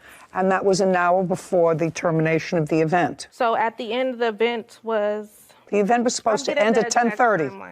Police arrived at 9:30. That's according to you. That's an hour short of the event time she was supposed to have at the venue. No, the event was supposed to end at 9:30. This is her timeline of events that was supposed to take place. This is the contract. That's the time that I have the venue too. I have to clean up. The agreed upon timeline is here. The wedding was supposed to end at 9:30, giving me an hour to clean up. I'll take a look at what you have. I'm just telling you that this is the signed contract. That's signed between me and the venue because they were giving me an extra hour to clean up. That doesn't say that in here. Because I booked it for a timeline. I booked it from 5:30 to 10:30. I outlined everything that takes place. It ended at the last song of the night was at 9:30. And she went through the last song. We made it through the last song of the night on time. Could I take a look at that? I just can't wait till it's my turn. Well, the last song of the night was supposed to start at 9:30. Yes, and it started earlier because we made it through and she was done dancing. And by the time the police came, it was just mingling and dancing going on. So she had made it through her entire wedding reception is what I'm trying to state. Yes, Mr. Cox. Please. Hey, Your Honor, I'm back. That's not true. The police actually came at 9 o'clock and... Were you there? I was the DJ. You were the DJ? Yes, ma'am. Oh. That didn't get paid. Don't. Oh, he got don't paid. He got paid. Speak. So the police arrived at 9 o'clock. That's correct. And what happened when they arrived, Mr. Cox? So by the way, did you know them before the wedding? No, ma'am. Did you know? I'm not talking to you. I'm talking to him. She booked your services. Yes, ma'am. And how much were your services for the night? My DJing services were $500. Were you paid? No, ma'am. What happened when the police arrived? The police came, asked everyone to leave. Do you know anything about this venue space where the wedding took place? Yes, ma'am. Tell me about it. It's a storefront. So are a lot of venues in Las Vegas. Your case is dismissed. Do you understand? This is not a free-for-all. As far as I'm concerned, you got almost exactly what her budget called for. And I have one vendor that wasn't paid. Because she didn't pay. It's clear. Well, how do I know that you paid the other vendors? At least I know one vendor that you didn't pay. And she paid right almost in front of you. $20,000. They got paid because, okay. I have two things. I have one vendor that's here that wasn't paid. You were paid almost $20,000. The balance, part of it, is for your fee. Part of it is My for... fee was not... Are you saying that part of this money that you're suing for, this $4,000, was not part of your fee? The $4,000 that I'm suing for is part of my fee. Of course, that's what I said. So part of that money was for your fee, and part of it was for vendors. I have one vendor here who says he wasn't paid. Well, I have receipts from other vendors if you like to see. No, I know you had a lot of vendors, but you didn't pay him. He's the only I didn't pay him body. because she didn't pay me. It's clear. She didn't pay me enough money to pay her venue. I have here proof of how much every item in her wedding cost, which exceeded the $19,000 that she paid. Clearly, she owes more money. That's the facts of the matter. She owes more money to what her wedding cost. She's countersuing you for ruining her wedding because you booked it at a venue that wasn't allowed to have a wedding. She's got a counterclaim for far more than your claim. Bottom line is, she picked a wedding planner, she picked a venue, she tacitly approved this change of venue. Both of you had to at the last minute, but you did that relying on the wedding planner to find a venue that was capable to hold the event. And it wasn't. It wasn't. That's your job.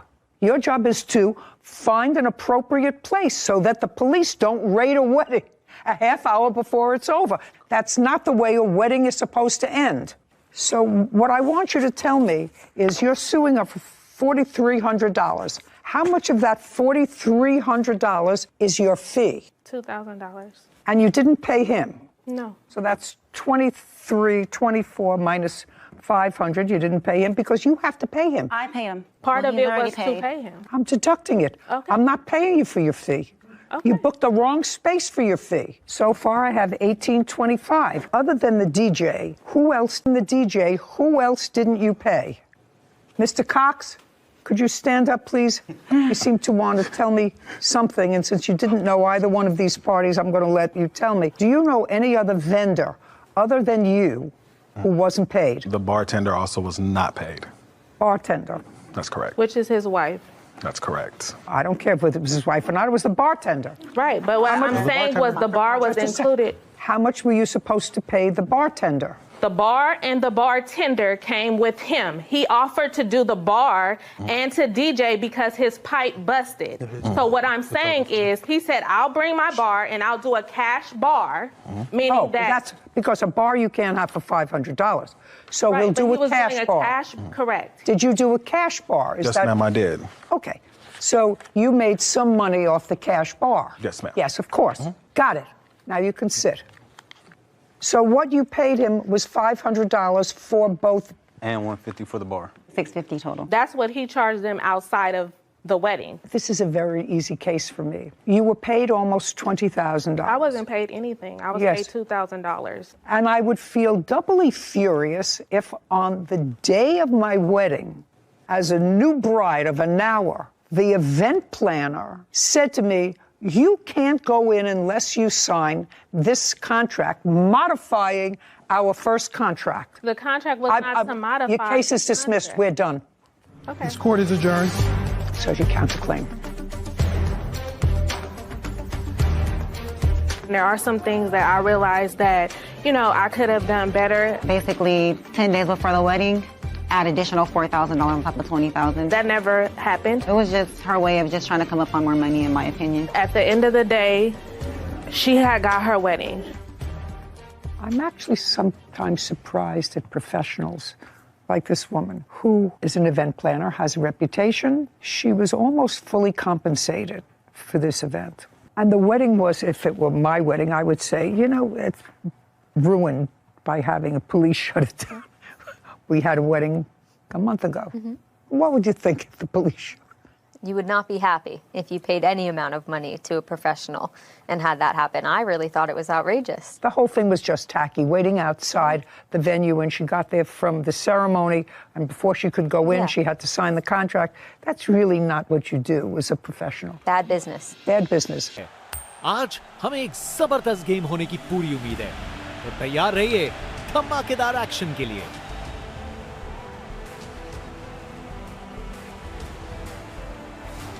Toss जीतने वाली team ने पहले गेंदबाजी का फैसला किया है। देखते हैं ये फैसला सही साबित होगा या नहीं। ओपनर्स फील्ड पर कदम रख रहे हैं, नई बॉल का सामना करने के लिए तैयार। ये पार्टनरशिप मैच के टोन को सेट करने में महत्वपूर्ण होगी। इनिंग्स की पहली बॉल आ रही है, देखते हैं शुरुआत कैसे होती है।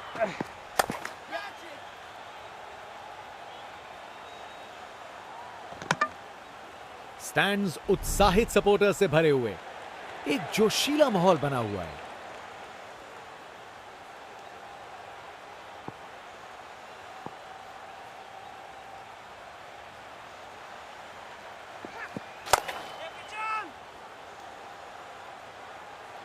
और वहां एक रन मिल गया।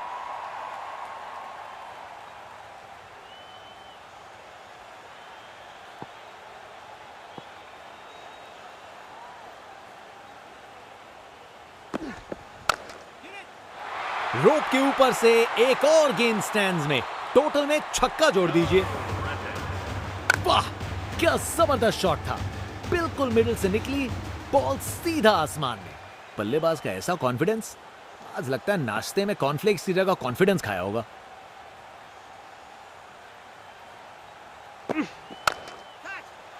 क्या जबरदस्त शॉट लगाया है। एक मुश्किल कार्य को कितना आसान बना दिया, बिल्कुल परफेक्ट एग्जीक्यूशन और 4 रन मिल गए। फील्ड में फिर बदलाव, बल्लेबाज पे दबाव बनाने का प्रयास।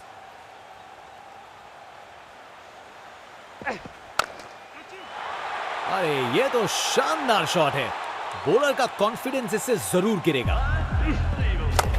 अरे इतनी आसानी से कौन छक्के मारता है भाई। आज ये बल्लेबाज एक अलग ही लीग में बैटिंग कर रहे हैं, आज नहीं रुकते। अब वापस राउंड द विकेट।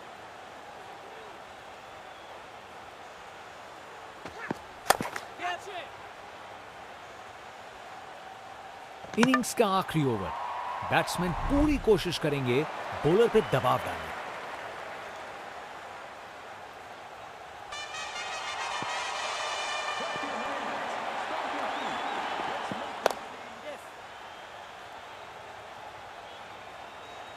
एक और रन जोड़ दिया।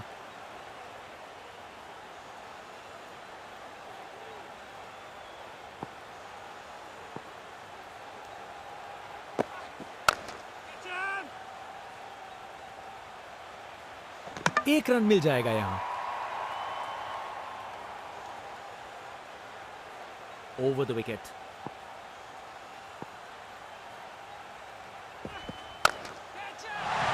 ये तो बड़ा शॉट है, बढ़िया शॉट।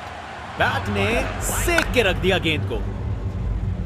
देखने लायक टाइमिंग, बॉल बाउंड्री के पार और स्टेडियम में शोर बढ़ता हुआ।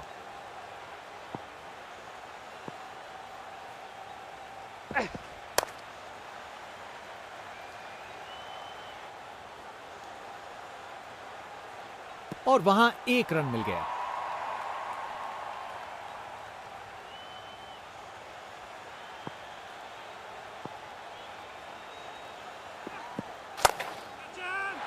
इससे बेहतर शॉट नहीं मिलता, जबरदस्त था। एक मुश्किल कार्य को कितना आसान बना दिया, बिल्कुल परफेक्ट एग्जीक्यूशन और 4 रन मिल गए।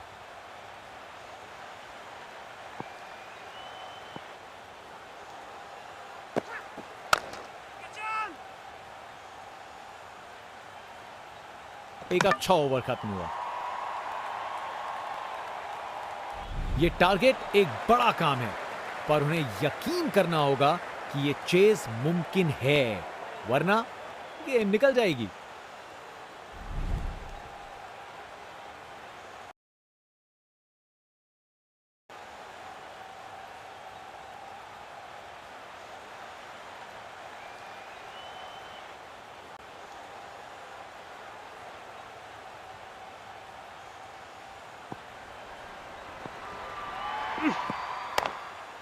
बिल्कुल सही लाइन और लेंथ, शानदार बॉलिंग।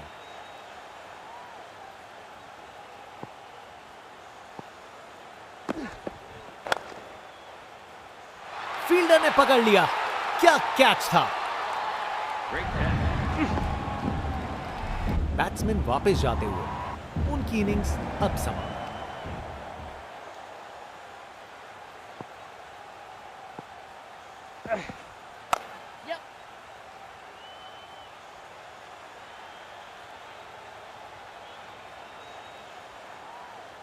चालाकी से बैटिंग की, 2 रन लिए और स्कोरबोर्ड को आगे बढ़ाया।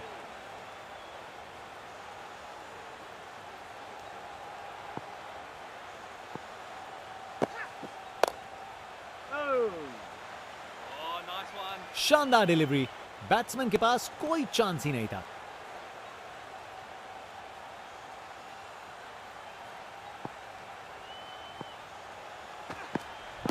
बड़ी अपील गेंदबाज की।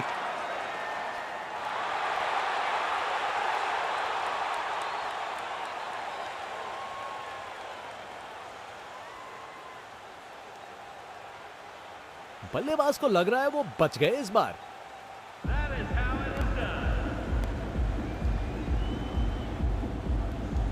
Pitching in line, impact in line, wickets hitting.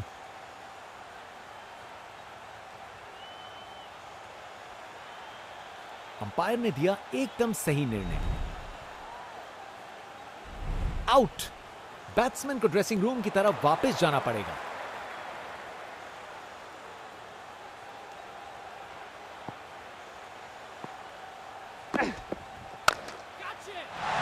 ये तो बाउंड्री की तरफ भाग गया। इनिंग्स का आखिरी ओवर। बल्लेबाज के पास बड़े शॉट्स लगाने का लाइसेंस। बॉलर कितने तैयार।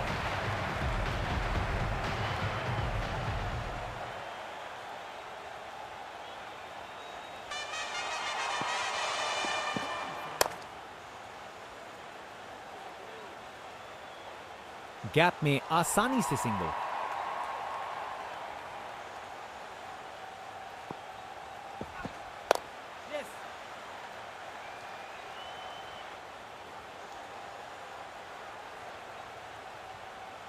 आसानी से 2 रन बनाए।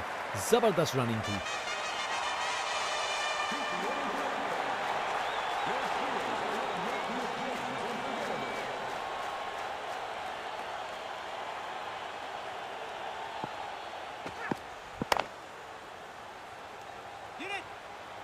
शानदार डिलीवरी, बैट्समैन को पूरी तरह बीट कर दिया।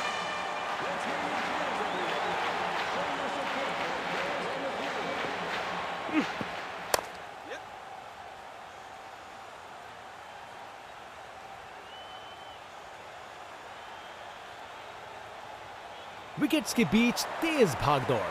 2 रन मिल गए। अच्छा काम किया ये।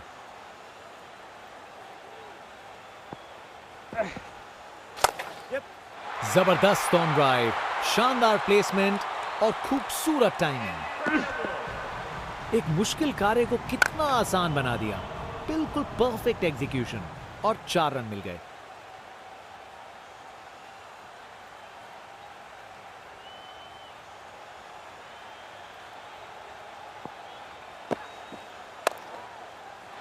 ये तो बाउंड्री की तरफ भाग गया।